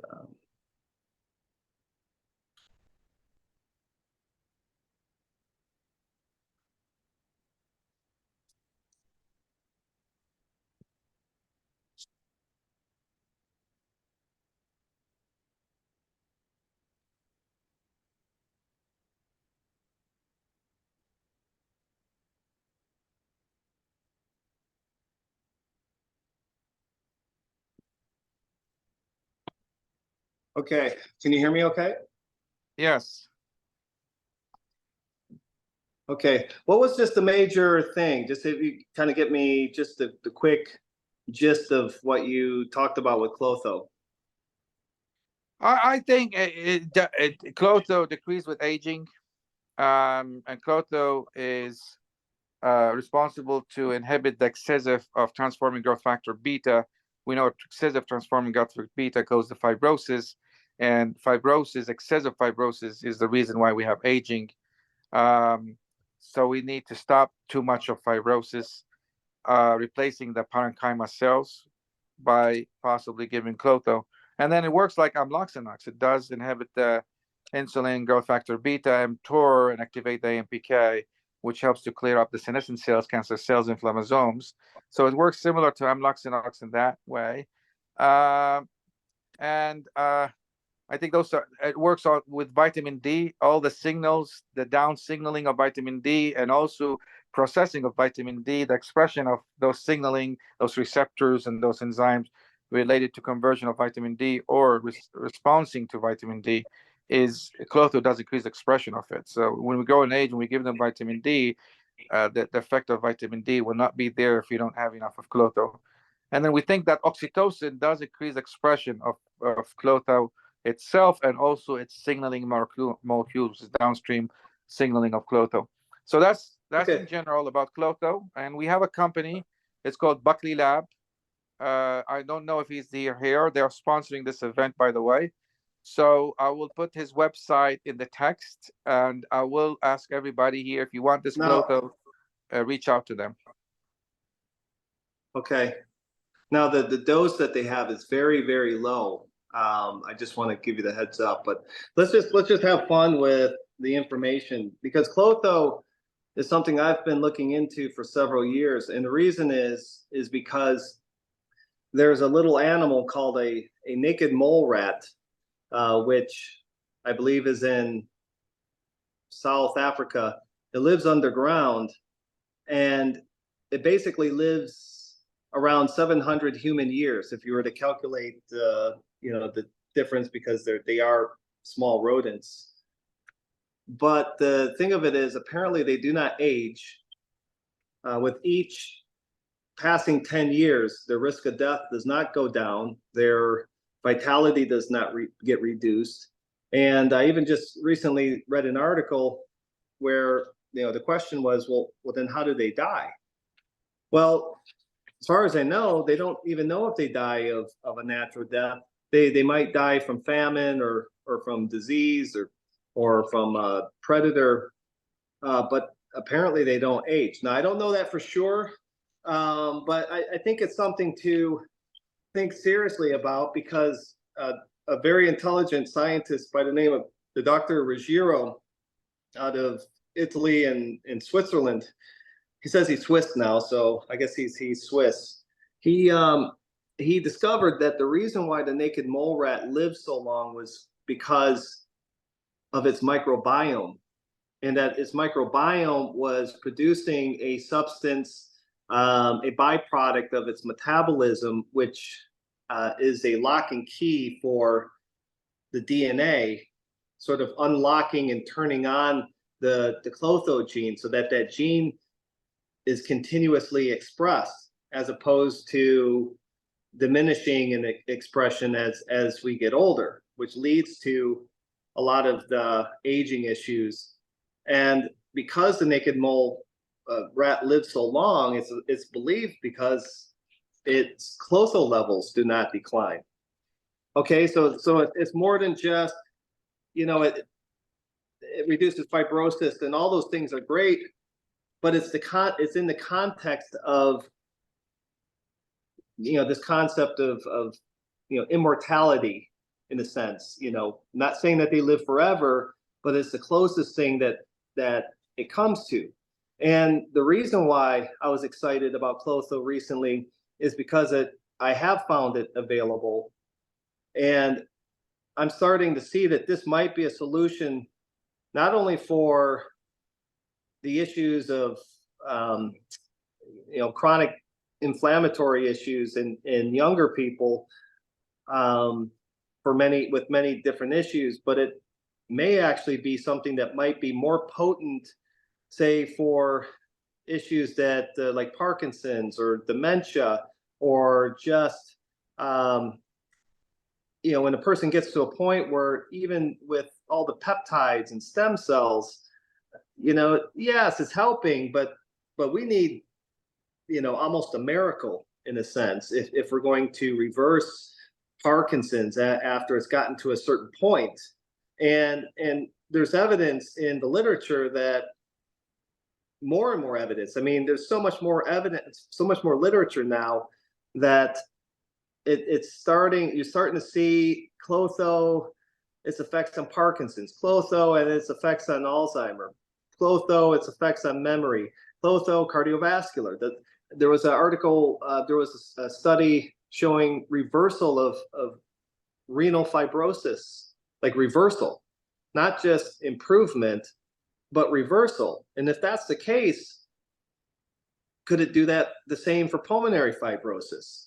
And so, you know, Dr. Marco Ruggiero, you know, his whole thing was to create a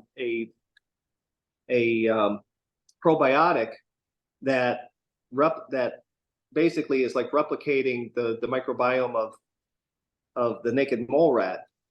And he does have it. It's really expensive, and for some reason it's not available at the moment. It may be like $800 something a bottle for a month, and you know, that's kind of expensive. But now I see that klotho peptide is available at a couple of places, and so I think this is something now that we can really start to have a practical. We might be able to actually try this stuff. So I'm always looking forward to the next level, the thing that's going to turn things around, the thing that's going to make the impossible happen. And so I'm going to just see if I can get this thing going. Should I get rid of this? There you go. So, and I'm going to go fast because you probably heard some of this already, but klotho is secreted by different parts of the body, and it's even secreted into the cerebral spinal fluid. It's in the plasma. It's in the urine, and it's involved with the onset of severe premature senescent phenotypes in mice and humans, including atherosclerosis, cardiovascular disease, stroke, osteoporosis. And it also has tumor suppressive properties, which is really, really important, probably by the mechanism that Dr. Velasa had talked about. Several contributing deficits include the defending against oxidative stress in the central nervous system periphery.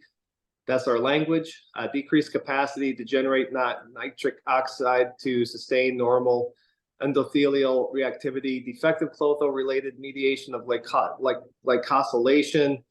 It's improving diabetes. Ion channel regulation, which is it's something I'm still wrapping my brain around, but a lot of the issues I'm starting to understand is the ion channels. The faster that the cells can adapt and regulate sodium and potassium and calcium, and I think it has more to do with calcium regulation, the more it can protect the mitochondria from damaging oxidative stress, while also protecting the mitochondrial electron transport chain via a different mechanism. Increased insulin-like growth factor signaling. These are all not good things.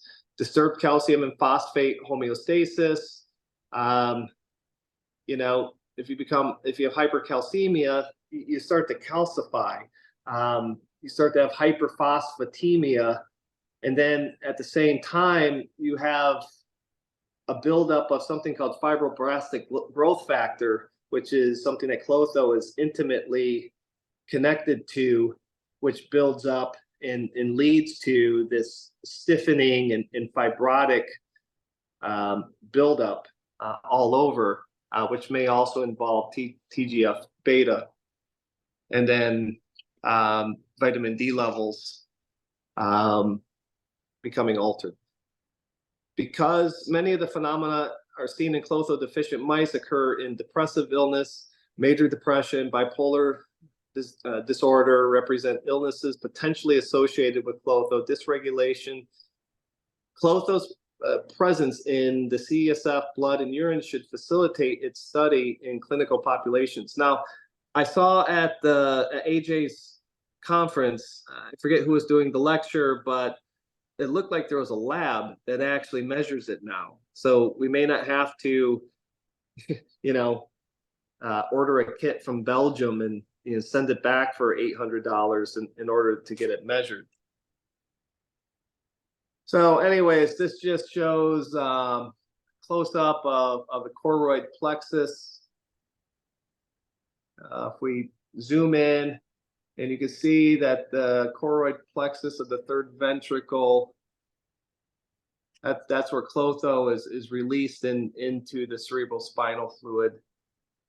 And I just read an article that may be affected by COVID. Okay, so COVID and klotho levels, well, the article is, if I can find it here, because I want to come back and do another lecture once we get through the basics so that we can get into, some of the deeper levels. And we've got klotho related to aging is associated with diminished ovarian reserve. Lots of women out there are dealing with ovarian reserve issues. I have a lot of patients dealing with that. Question is klotho a possible contributor, or is it a possible solution? Well, anyways, I don't see the article off the top of my head, with me at the moment. I'll find it still. But there's an association between klotho levels and severity of COVID. Okay, and this is a 2000, almost I think even a 2024 article. It might be 2023. And the last thing it said, which was very interested, is the consideration of klotho therapy being used for long COVID. Is it possible that COVID is having a suppressive effect on klotho? So just something to think about. Again, klotho is the name of a Greek goddess who spins the web of time and regulates the span of life. In humans and experimental animals, klotho promotes longevity, and while disturbances in klotho levels or functions are associated with multiple senescent phenotypes. I mean, anytime you have low klotho, you have the senescent phenotype. So that, is this a major regulator of the aging process? Sequence analysis of the isolated human klotho complementary DNA clones revealed that there were 2 transcripts that apparently arise from alternative RNA splicing. Okay, so you've got a membrane form, and then you've got the form that breaks off from the membrane form. The major klotho gene product is the secreted protein. So it's the one that gets released into the circulation. And, this is just the deep science part. This atom, and I don't remember what the abbreviation stands for, but this is always cleaving stuff off of the cell membrane, so that it can be released. And that's just how it goes into circulation. This cleavage will eventually result in an ectodomain that is released into all of those different compartments I've mentioned before. The humoral impacts of klotho. Okay, and I guess when you think of humoral, I guess we're talking about blood. Okay, unless I'm off. I mean, feel free to chime in. We can anything that strikes you, feel free to comment so that we have a group discussion, so that we kind of, it's group learning. Right. But yeah, I have the person who produced it, klotho. It's called Buckley Lab. Can Darren come up to the mic? Just give. Is it possible, Dr. Joseph, to have him, because he's Yes. promoting the event? yes. And tell us how he makes it, and how we can doctors connect with him and buy the klotho from him. Are you there, Darren? Darren, are you there? If Can you you're hear me? there, just yes, go ahead, Darren. Darren, I'm here. I don't know Yeah.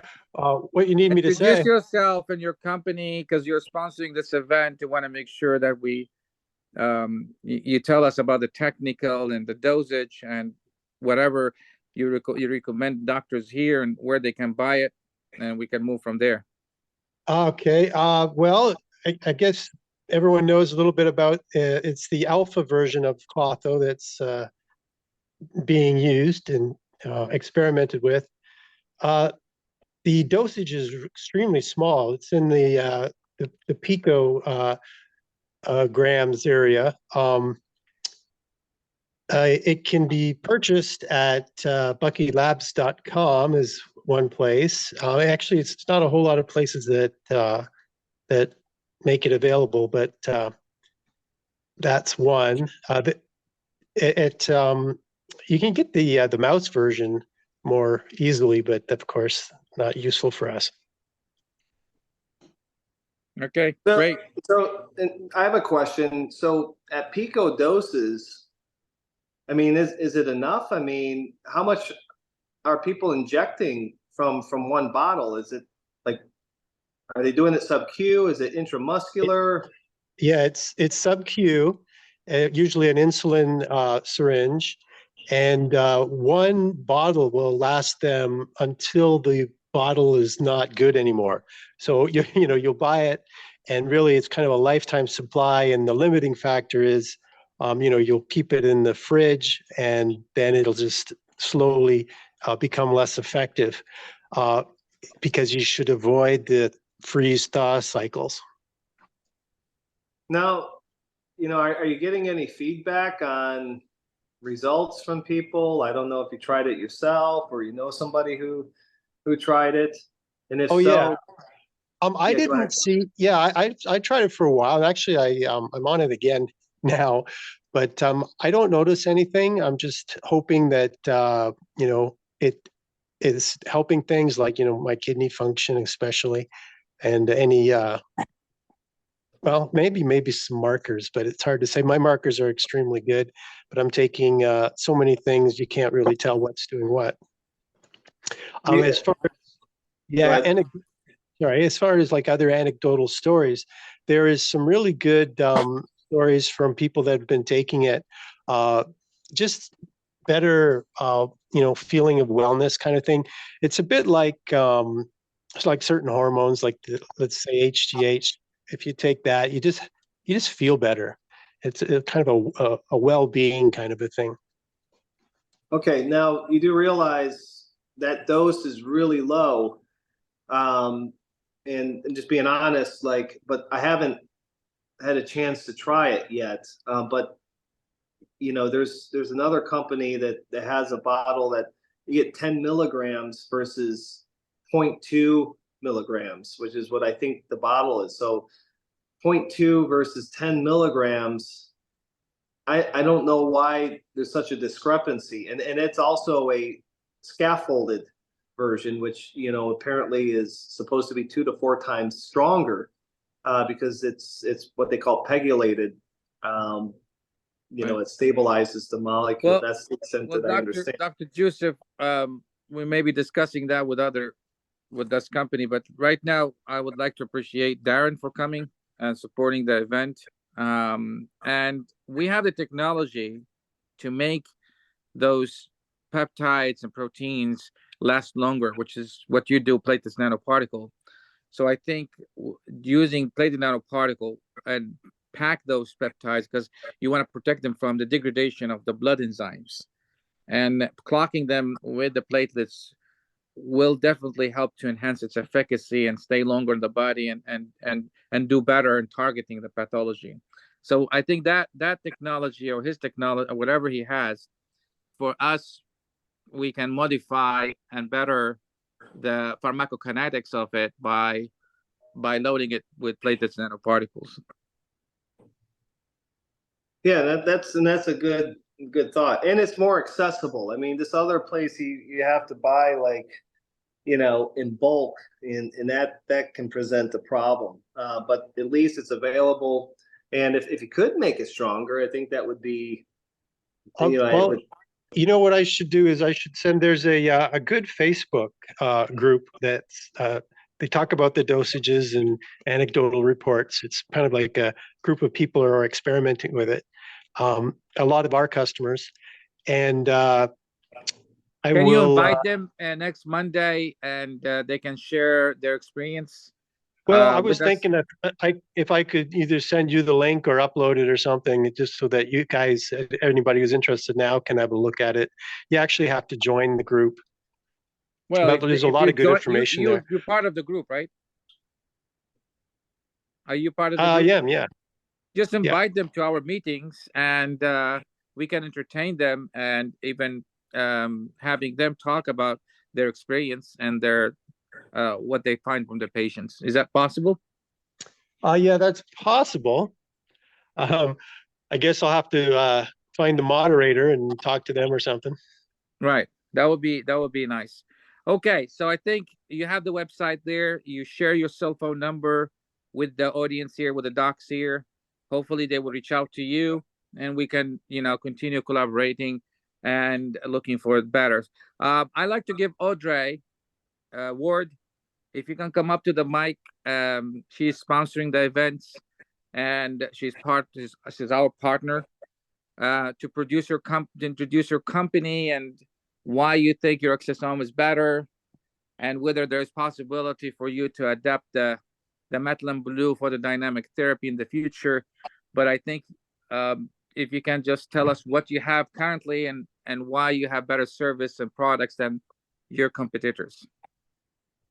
Hi, everybody. Well, thank you for the introduction and allowing for me to speak this evening. So New Life is an FDA registered and licensed tissue bank. We are able to process and sell our products from Alaska to Puerto Rico, and we also ship all around the world. We are currently processing at the University of Florida in the Sid Martin Biotech Lab, and we are building our second location inside of USF in Tampa, and that will hopefully be finished by the end of spring, but we're at the mercy of the contractors right now. But we're currently processing a cellular Wharton's jelly, exosomes, and cytosomes. And each of our products, we have a line that's made with trellulose. So we do not process our products with DMSO, and that's one of the biggest points of differentiation between our products and any other company. And hopefully one day we will be able to utilize the methylene blue, but for now, the mothers go through a very arduous screening process, and our products get tested for any sort of drugs, diseases, or genetic abnormalities, or any bacteria, fungi, or pathogens that could be in the product. They get screened for, and the products are shipped on dry ice to you. As long as you order by 3 p.m., you'll be able to receive them the next morning. Great. So the order, you're affordable, your price is better than others, right? Well, certainly if there's volume, and the prices are great. Okay. Well, we need special prices for our group, hopefully, if they mention my name or Dr. Joseph's name, I need kind of special treatment for our clients here. But again, Dr. Audrey, she supports the platform. So I'm trying not to put any load on the doctors. Just keeping this platform on our weekly webinars, getting Dr. Joseph with his innovation and all his new ideas into the table here.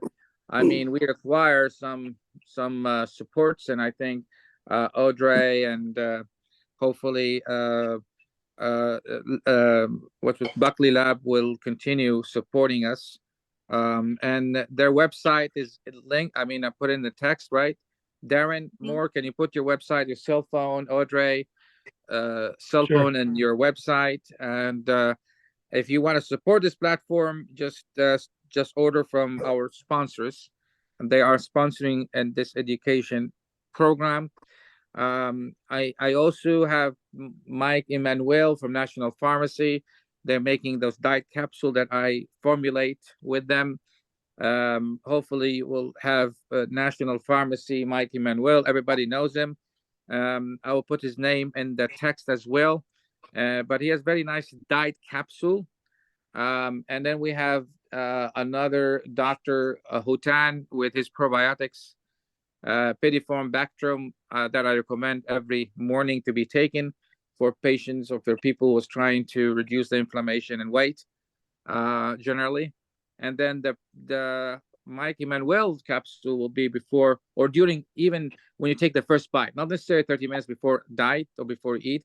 Even when you first bite, you take acarbose, metformin, and all the other ingredients, which is better than Ozempic in terms of you don't stress the pancreas, because Ozempic has caused proliferative effect on the ducts of the pancreas, and sometimes they cause the blockage of it, which puts the patients in acute pancreatitis with small percentage. So if you can use Ozempic, try to use it with carefully. But if you want to maintain the effect of the Ozempic, then this capsule diet will be something that I would recommend. Mike Emmanuel is here. He's a pharmacist, national pharmacist. Mike Emmanuel, if you want to introduce yourself again and to the people here. That also, I need you for tomorrow and after tomorrow, because we want you to start doing the balanced bioidentical hormone. We need to stop giving testosterone by itself. Yes. Testosterone by itself is carcinogenic. Yes, it will cause metabolic disease by itself, because it will convert to estrogens, and estrogens is not a good thing in the body. So you need to give balanced bioidentical hormone, testosterone with progesterone or some aromatase inhibitor. That is must. And we will say 10% testosterone, 1% progesterone, and then you can personalize it. And then if you want to add aromatase inhibitor, you want to add clomiphene, that's something up to you, instead of adding testosterone, so you don't lead to atrophy of the gonads. Adding topical 1% clomiphene or 0.1% of anastrozole to your mix of testosterone and progesterone, that will be something you can do. Plus, for females, the same thing. 10% progesterone, 1% estradiol, and then you can add clomiphene, 1% topical, anastrozole, even 1%, because it does not absorb all of it on the skin. Maybe 10% or less will be absorbed. So we create this balanced bioidentical hormone versus and we're going to present it tomorrow at Dr. Williams, this balanced BBHRT versus BHRT. And also, I think we're going to present it at Dr. Farshan. So, Dr. Mike, can you ensure that from now on, you're making sure that you're not prescribing mono 6 hormones, and you're prescribing balanced bioidentical hormone, and you'll be the pharmacy of the choice for all the people here? Yes, doctor, we're going to do it for sure. Please send us your prescriptions. I posted our email address. We would be glad to. I'd like to post even your cell phone number, and because that's people, they want to have that personal relationship. So you can put your cell phone. People here are doctors, there are only 20 people, but there are pioneers. Please put your cell phone. And also, you're selling Dr. Hutan's supplements, which is the probiotics in the morning that we need. So probiotics in the morning, And then those diets before you take the first bite or during the first bite, not necessarily 30 minutes, by the way, because some articles they say when you take the first bite, just take that capsule to decrease absorption of carbohydrates so you don't stress your body with sugar. And then at night, we want everybody to be on detox, a spectrum of detox, activated charcoal, zeolite. Dr. Mike Emanuel can resource for you those detox, chlorophyll, and also EDTA and carnosine. But even Darren, if he's still here, in his website, they have what is called the C60, right, Darren? C60, which is, it's like activated charcoal, but it's a very powerful cellular detox, the C60. Even if it looks like a circle of molecules of 60 carbon molecule, but the C60 can be a good detoxing if you want to go there to his website. He's also selling NAD in Buckley Lab. Right, Darren? Yeah, I'm still here. I was just trying to understand my phone here. Sorry. Yeah, one thing to mention, I guess, about the C60 that's, I think, important is that there was a study that showed that it increased the lifespan of rats by 90%. So almost doubled their life. And these were Wistar rats, and they always die full of tumors. But after the C60, they didn't have any tumors. Well, what's C60? It's a detox. It's a molecule of carbon, and the way that people get it in, it's a nanoparticle. It's just like 60 atoms of carbon in the shape of a sphere. And the way to get it into your body is you have to cover it in a lipid. So olive oil is what everyone uses. Right. So it's like activated charcoal, but it's way better because it gets into the body. But the question is that try to see if there's any relationship between detoxing C60 with fat-soluble toxins like organophosphorus and petrochemicals and all those fat-soluble toxins that store in the fat, which we have very difficult to collate them. I mean, you use sauna, Dr. Patel, she likes, and I think I'm waiting for Dr. Patel lecture where she said sauna and exercise and massage and detoxing maybe help. But if the C60 can detox, we don't know. I don't have any articles. Fat-soluble toxins, that will be a big thing for detoxification. So do you have any articles supported? I tried with AI. I did not find any article. But if you have something that we can refer to, that will be great. Dr. Halasa, it is important to know if Darren can tell us that how does it detoxify? How does it detoxify at the cellular level? It can detoxify because everybody is on the bandwagon of, oh, it detoxifies. What are the biomarkers of detoxification? And because what do you follow as a marker that we can just say that it, yeah. I mean, that word is being used very loosely. Yeah, I was going to say something similar. I don't like the word detox. The way the mode of action, they think that the way that C60 works is actually two of them. One is that it's a nanoparticle. It goes everywhere, and it acts as an electron cage. And one of the places that it would be good to be an electron cage is in the crystia of the mitochondria, because it can donate electrons to quench free radicals, and that's a good place to do that. And so it seems to be like a recyclable antioxidant that stays in your body for at least 24 hours. So Darren, does that mean that it works on a redox in the mitochondria more than detoxification? Because number two, it works more like an electromagnetic transfer into the electron transfer chain. So I don't know how it relates to the electron transport chain. There's actually not tons of research on it. The other point, though, that I wanted to make as far as the method of action goes is that what it does is it'll block a cell's UCP2 pores. And when a stem cell is in a state of fusion, and it has this pore blocked, apparently. This is the thing that will push it towards self-replication rather than differentiation. So even though differentiation is great for healing, if we want to live a very long time, I think replicating our, limited stores of stem cells seems to be a good idea. And so that's another way, or maybe the way, that's really improving lifespan of animals. Okay, great. Well, again, we need to have a lecture on C60. Maybe Dr. Joseph will come up with something soon, because he's the guy who likes. Maybe Dr. Patel, we're waiting for her detox. Maybe she will include C60 in her detoxing lecture, or buffering the redox.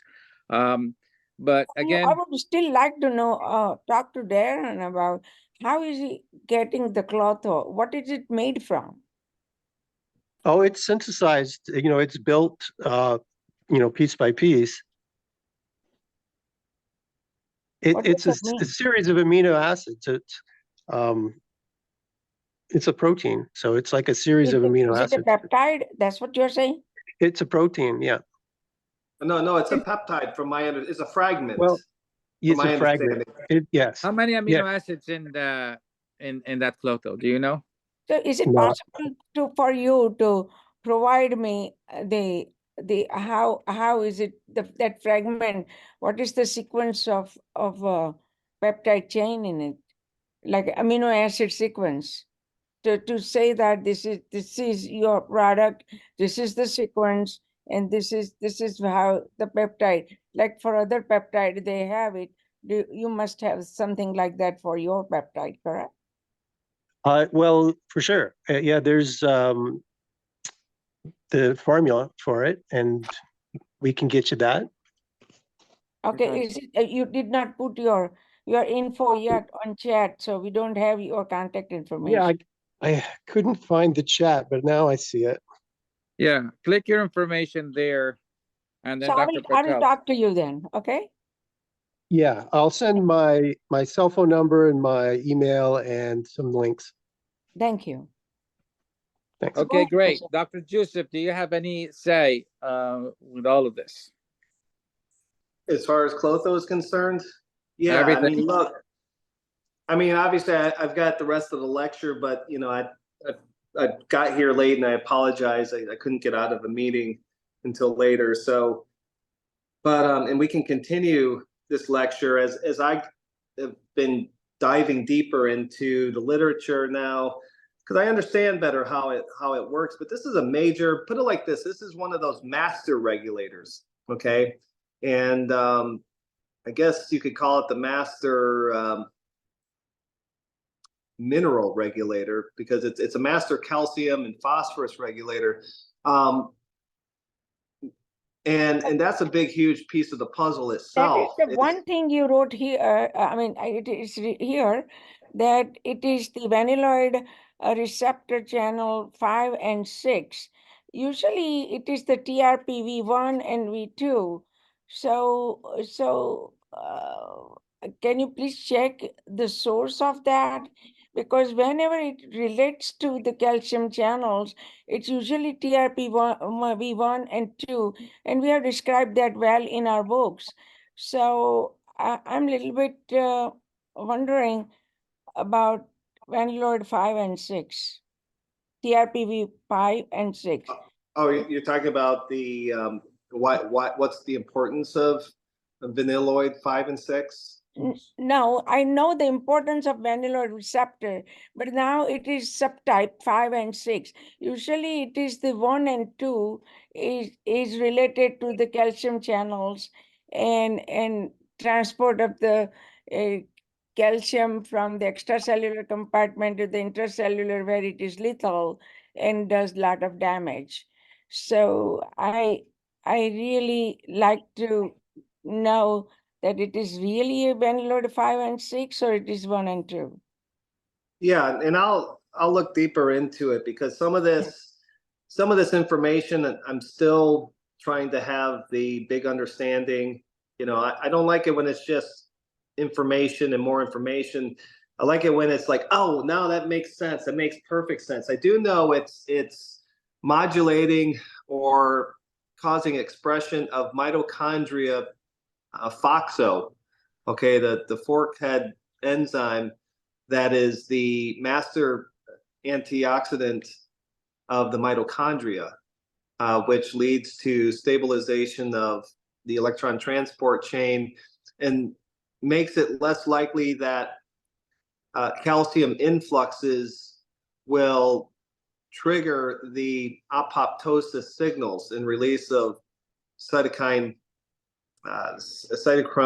C oxidase, which leads to triggering caspase, leading to apoptosis. So, there's anything that's stabilizing the mitochondria or reducing its or buffering the damaging effects from oxidative stress, but even more so from calcium influxes, and holds and continues to keep that electron transport chain running. That's a big deal. But most of the things I'm trying to put together is, why is this so much better than, say, Amlexinox or some of the things that are already great? I'm looking for the next great thing. What is it about it that makes it? Yeah, it helps with the insulin sensitivity, or what it's doing. It's activating AMPK through inhibiting the IGF, AKT, mTOR pathway. That's something we learned with Amlexinox. Just have to just get it through your head and memorize that one. This WNT signaling, I believe, leads to, it may have more to do with cancer, but don't quote me on that. I'm going to just speed through here, see if there's anything else that jumps out.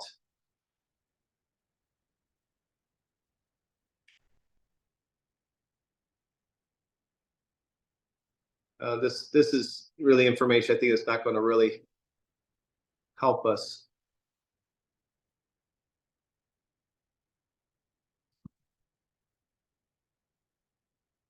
And this is an old lecture that I put together, maybe like a year and a half ago. So this is just based on one article. But you can see here, it's even talking about downstream target on FOXO, fork head transcription factors. And what I've realized that more specifically is the mitochondrial fork head transcription factors, which may be a very, very big deal. If we realize that maybe nothing else actually modulates that. So that may be one of the reasons. It's protecting the mitochondria. Isn't it a FOX3/5, which is FOX3 that's related to signal transduction, because that comes out, it's a very important pathway in cancer. Which one? The FOXO3? Yeah, Fox.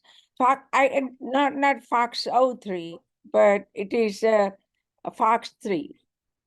There is no O there. Okay, so no, I have not come across that. I know it was mitochondrial FOXO.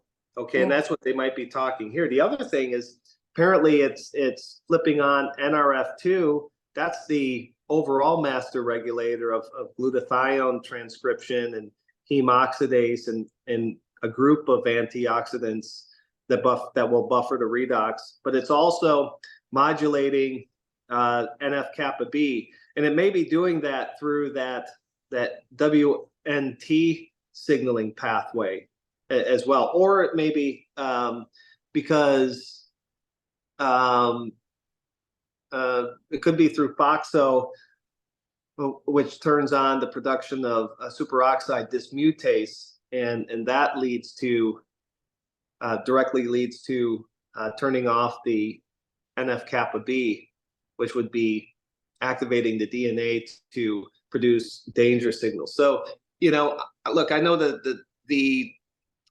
language here can be confusing, but I think as as I go through this a few more times, I'll be able to focus in on some of this stuff, blow it up so that we have a better picture, and so that we can really distinguish this from all the other stuff that we've come across, because I think this is a standout peptide. I think this gives us a huge advantage if we can dose it right. I think it's kind of like the future, but the future's here. I mean, they've been talking about this. You know, they started bringing this out on TED Talks about this being the future. I mean, I got introduced to this in 2017. And, you know, with Dr. Marco Ruggiero, that was the whole point, was if we had klotho production all the time, then we wouldn't age. And that's huge. So how does it work for the cardiovascular diseases? And what kind of cardiovascular disease does it help? Well, I think it's through the mechanisms that we're familiar with. I think it's through NRF2, through reduction in oxidative stress of the endothelium. Also by inactivating NF-kappa B, which is reducing interleukin-6. Okay, so they talk about that reduction in interleukin-6. That's exactly what we want to reduce the autoimmune and cancer inflammatory direction. But I think it may have a lot to do with reducing hypercalcemia, you know, which is also involved with you know, showing evidence of I would say severity of cardiovascular disease. But also it may have a lot to do with what's blocking TGF-beta, so it may be reducing fibrosis. And it also might be that there's a reduction in fibroblastic growth factor 23, for which that is required, the receptor for that hormone. It requires klotho as a cofactor, and as klotho diminishes, it can't do what it needs to do. It starts to release. It's created by the bone, and if it's overabundant because there's no klotho to help it to bind to its receptors, then it will start to pull calcium off of the bones, which leads to osteoporosis, which leads to hypercalcemia, which leads to probably worsening of the atherosclerosis. But I'm wondering if at the end of the day, and I'll look for more evidence, if it is reducing the fibrosis, reducing atherosclerosis via reduction in fibrosis. If we sort of see atherosclerosis as fibrosis like any other fibrotic condition. But that's just me speculating without really any direct evidence. So do you think that would be part of something responsible for when there is a person in cardiac failure and dilatation of the heart and irregularity of the cardiac function goes down? Yeah, I mean, and I thought I came across something having to do with heart failure, and maybe perhaps this is helping again, through reducing the fibrosis, you know, maybe helping the heart muscle to regenerate itself. But don't quote me on that. I think as I get more fluent with this language specific to klotho, I'll be able to talk more directly to the mechanisms. You know, but you see here osteopenia, it's working against. It's working against severe calcification, hyperphosphatemia, decreased renal function. And those may be bigger players in the aging process than we think. Yeah, soft tissue calcification, especially vascular calcification, is one of the most prominent severe complications of chronic kidney disease. Accumulating evidence and progression of several different human cancers: breast, cervical, colorectal, gastric, lung carcinomas. I mean, even cancer therapies, we have to get rid of the fibrous shell that is protecting the cancers, right, Dr. Patel? Yes, well, there is a cancer fibroblastic factor. So those fibroblasts just in and out, it's not just the outer. I mean, it just increases the activity and deposits the large amount of the tissue that causes the fibrosis, like in pancreatic cancer or in a solid tumor, which is very hard. So you really want to stop, and TGF beta is one, and remember Dr. Alasa used to say a lot about using losartan, and I today I read the article that what is the connection between the extracellular matrix, fibrosis, along with the NK cells, because NK cells activity is increased only when the extracellular matrix deposition is reduced, and the losartan does that. So if you indirectly, you can say that if you want to increase the activity of natural killer cells, you reduce the formation of extracellular matrix and thereby the use of losartan. Well, So, that's I'm glad you said that, if you Yeah. don't mind me jumping in, Yeah. because apparently angiotensin 2 dominance reduces klotho levels, according to one of the articles I reviewed. And if klotho is reviewed, and we know that COVID leads to angiotensin 2, I mean, that's one thing for sure we know leads to angiotensin 2 dominance. And if that reduces klotho, and klotho then cannot help fibroblastic growth factor to do what it does, then you have an overabundance of fibroblastic growth factor 23. Now, I don't know if that particular molecule is what you were talking about as far as the cancer protective matrix. The extracellular matrix, cancer, when you look at the tumor dissection in under the electron microscope, you will just see there's a deposition of large amount of extracellular matrix, and that is just binds it together, makes cancer, the chemotherapy impermeable, and it is regulated by the CAFs, which are the cancer-associated fibroblasts. And fibroblast is the one which spits out all the matrix. Anytime any cell where there is a matrix, which is made of the glucosaminoglycans and other molecules like elastin, collagen. So that's what really, if we want to be successful in treating cancer, we have to really attack that. And how are we going to attack that? And that was a very clever way of putting, because I was looking for the natural killer cell activity, how we can increase so that our patients have a better defense at a cellular level, uh, in reducing the cancer progression and probably induce the cancer tumor size. Okay, so we don't know if One of the reason I was ignorant at time when I was managing my dad's cancer is that his cancer is completely fibrotic. His hypopharyngeal carcinoma. And what the fibrosis does, as Dr. Patel is saying, it squeezes the blood vessels, right? So this is the intelligence of the cancer cells. They want the fibrotic tissue to be excess, and they stimulate the fibroblast. So that, think about it, that you have too much of fibrosis, it squeezes the blood vessels, preventing the blood vessels or preventing the lymphocytes infiltration.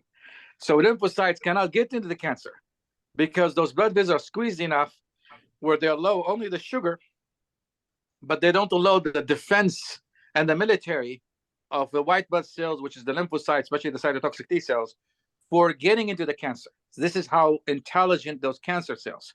And of course, at that time, I didn't know about it, right? So I'm doing further dynamic therapy, maybe polarization of the immune system, TH1 It doesn't go there, yeah.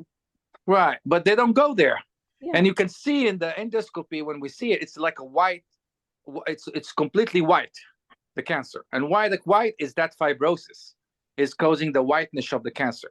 And that's so- why pancreatic cancer has a very poor outcome, because pancreatic cancer, it has a out of all the cancers, it is one of the cancer which is very, very thick Fibrotic. fibrotic tissue. So Right. it's very hard to penetrate that. And Yes. and then there is something which is a calcium D analog. And if you're using that helps also to reduce that. But it has to be given in a large, there are a lot of molecules, but there is a simultaneous toxicity. And there is another thing, like you, Dr. Halasa, you mentioned that there's it squeezes the blood vessels, so it creates the hypoxia, and hypoxia promotes the tumor growth. And so then the vasculogenesis occurs, then the vascular endothelial growth factor goes up. So we have a multiple factors that we have to attack in order to take care of that cancer cell. Chemotherapy alone is not going to do it. Right. No, it's very intelligent creature, this cancer cells, and they exactly know how to defend themselves against the immune system, whether it's by shielding themselves through squeezing those blood vessels, whether by secreting those signals that polarize the immune system away from cytotoxic T cells and Th1 and go to Treg and Th2 and Th17, which is inflammation that does not do anything with those cellular pathogens, in other words, those cancer cells. It's very intelligent, and in order to tackle cancer, you really need to know the pathophysiology and all those tumor microenvironment environment, how you can modify in a way it will be a hostile and stay in favor of the cancer growth. And it requires a lot of training. And yes, definitely you need to have the platelets nanoparticle part of it, so you can target those pathology and getting those drugs through, because those platelets nanoparticle will pass through those blood vessels because they're very tiny, small. But white blood cells will not. So if we can load those with klotho, which will help to break down those fibrosis, this is one stage or one step away to get those lymphocytes infiltrating. And yes, you need to polarize them. Simultaneously, we can check the biomarker, because the biomarker of fibrosis, we as we pointed out that it is TGF beta, and Right. we can measure that. If that goes down, then we know klotho is doing the work. If it does Right, not it go does. down, what are the other biomarkers of klotho that we can follow in cancer? And that is one of them. Right. I think transforming growth factor beta is a big one. And you can inject the transforming growth, you can inject this klotho directly into the tumor, especially if you load them inside platelets nanoparticle. I Right, think, but yeah, Dr. pancreatic Juice, tumor, you can't really do it unless you are under the fluoroscopic. yeah, And yeah. even under the, yeah. I saw Dr. Weber Michael in Germany is injecting pancreatic tumor with photodynamic therapy. Of course, he's lacking the other pieces of the pie of a puzzle, but there is a way you can get the needle into pancreatic cancer directly and inject the material into the pancreatic cancer. You really need good, yes, fluoroscopy plus very good. It will be CT scan. The best one is the CT scan guided injections. Yeah, right. Yeah, if somebody has the skills there where he can put the needle into the tumor and inject klotho and inject chemotherapy, low dose, loaded with platelets, along with anti-PD-L1 and anti-CTLA4, and all those immunoglobulins, and cocktail it together, and with and break all the intelligence signaling of the cancer, which makes the tumor. What about the side effects of klotho on a local injection? It may be the good effect at the cellular level, at a biomolecular level, but like, what is the side effect when you inject? What happens? We don't know that. Well, it's very minor dose, and especially when you put it in platelet nanoparticle, I think in other words, it will increase the safety of it, whatever, because you have the slow release out of the platelets, and we're talking about picogram or something like that. Very small. Right. Right. Well, here, Dr. Joseph has shown here that it promotes the DNA methylation. So if you are giving the klotho, then methylation occurs.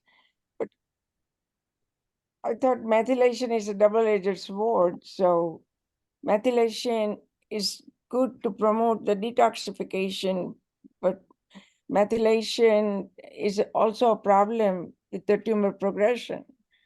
So Dr. Joseph, can you explain a little bit of this particular point that you have mentioned? I wish I could. What I'm looking at is there a difference between promoter DNA methylation and just DNA methylation? And I'm curious if that makes a difference from your end. And any agents you put in the body may have some double edge, but when you put in a cocktail and you find out what needs to be reduced and you add methotrexate or something like that, antagonizing the methylation in the cancer. I mean, it's just difficult. Like, let's say I have a case came to me, okay, and she has arthritis, and we thought to give topical sex hormones in on her joints to help the relief. But then I find out that she also has history of meningioma, and a meningioma has receptor progesterone and estrogens, and progesterone does stimulate the meningioma. So that's where you have this double sword edge thing in medicine. Nothing is straightforward. But we can tackle it. Maybe the advantage of breaking the fibrosis is it's way better. In other words, it overweigh the methylation process, and maybe we can find a way to target the methylation by Not adding. only that, but it is good if we find something which suppresses which activates the tumor suppressor gene, because we have done lot of genetic in our cancer patient genetic analysis, and we find that tumor suppressor genes are always suppressed, and their activity is either 0, 20, or even in a negative force. So if that is so, and if klotho helps to increase the activity of tumor suppressor gene, we don't know by what method, but that would be very, very good, because we know that P53 genome is very important. It is the mother of the immunosuppressor gene, and would be great. And then there is a P21, and so there is a whole series of immunosuppressor genes. Right. Yeah, and Well, I think we just have to, and again, I'm seeing it right here, promoter methylation. And that's my question, is promoter, is it because it's methylating the promoter? I mean, this is what it says here in a different article regarding its ovarian cancer. It says promoter methylation and histone deacetylation are two main mechanisms of down-regulated expression of alpha klotho in breast cancer.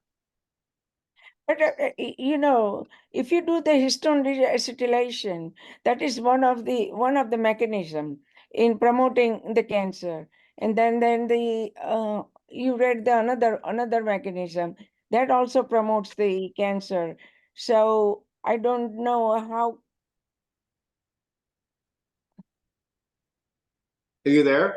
Yes, I'm there. So I don't know how it would Well, be. again, anything that you think it's gonna be in favor of the cancer, we find something we can add, like 5-fluorouracil, which is wait a minute. I think we got to get our understanding straight here. I don't think it's saying that klotho is methylating anything. It's saying that promoter DNA methylation, it's an epigenetic change that induces inactivation of tumor suppressor genes that facilitates the aberrant cell growth. And then when I look at this article here, it's basically saying that at the same time, this is causing a decrease in klotho expression. So that the methylation, the promoter DNA methylation, is decreasing klotho expression. And so now the question is then what So you say that what is klotho actually then doing? Can you say in other words that klotho deficiency promotes the DNA methylation in epigenetic change, and thus it Yeah. induces the inactivation. So this is what happens when there is a klotho deficiency.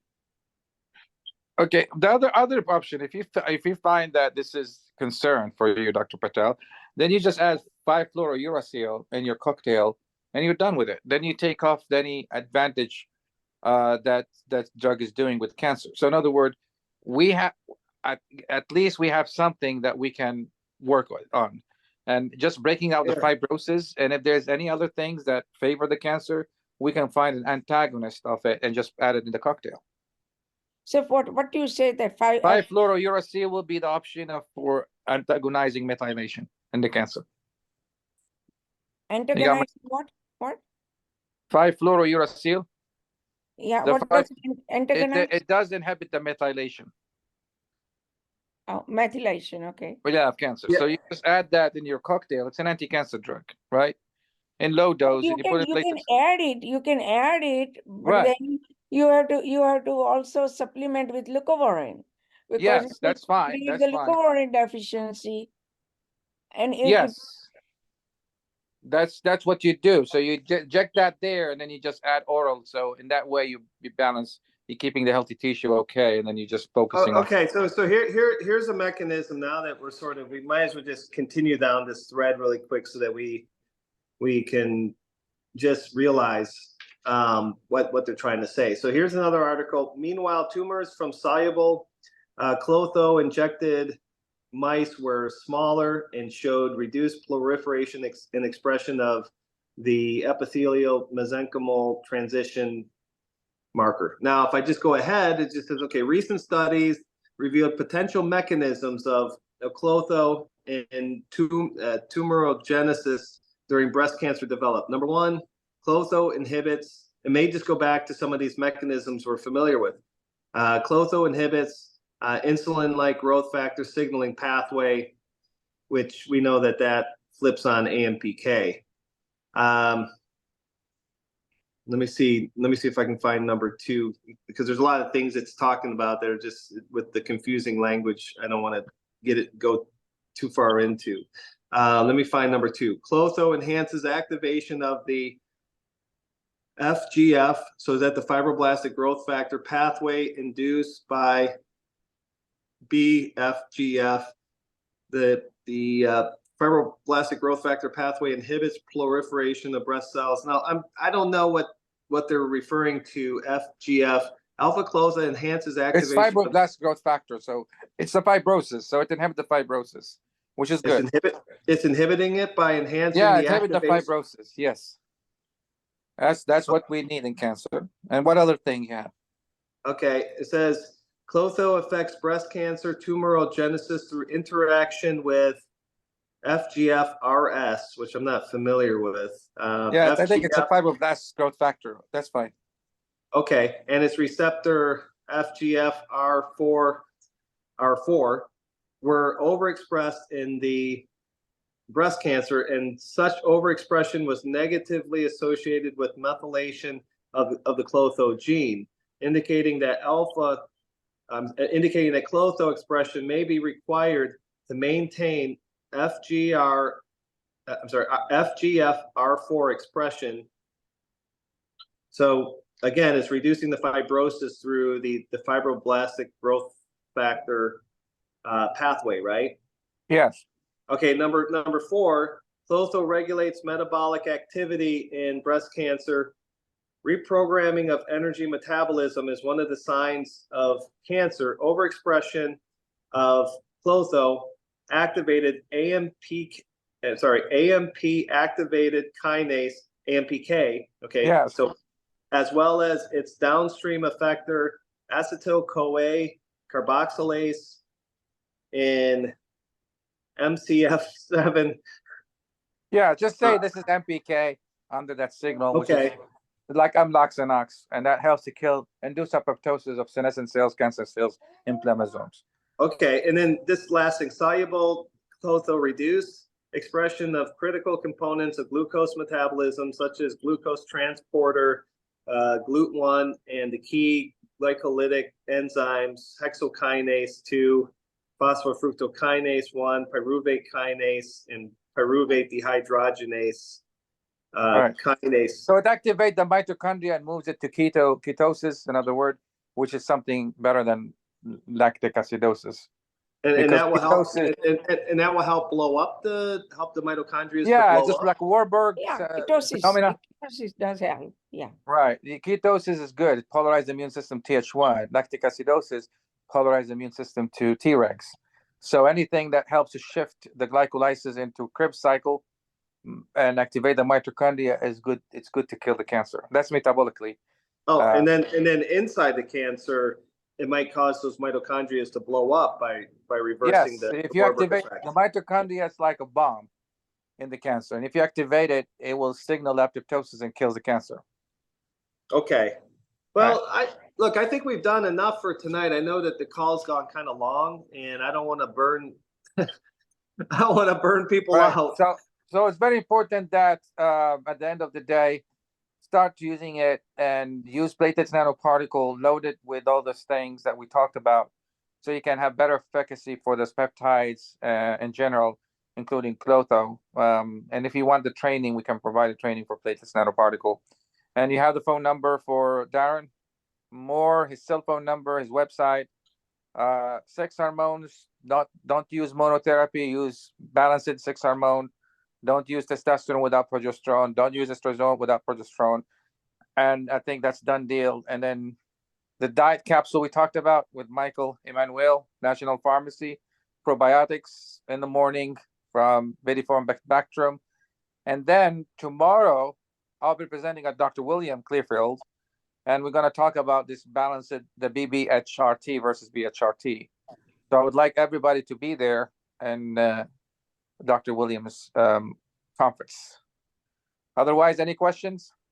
Yes, James, can you send me some of your articles links so that we can work together and get some better conclusions? Yeah, no, this is great. I felt like just having this conversation speeded up the learning curve here. Yeah, especially, sure. It enhances learning. Yeah. Right. So especially with cancer, it's so much more complex. But yeah, I'll send these to you. You can probably send them tonight. Okay. Oh, that will be nice. Thank you, Dr. Joseph James. We need you to present this next time again, everything, because those pictures, it's are very, very great to show the mechanism. I try my best to buy time for you to come in. But thank you very much. And thank you, Dr. Patel, for your contribution. Anybody has questions? Are we all happy? Great. So I can go back to my son who is next to me. I think he wants to watch something. The terrorist that I have here. Yeah. And otherwise, we will see you next Monday.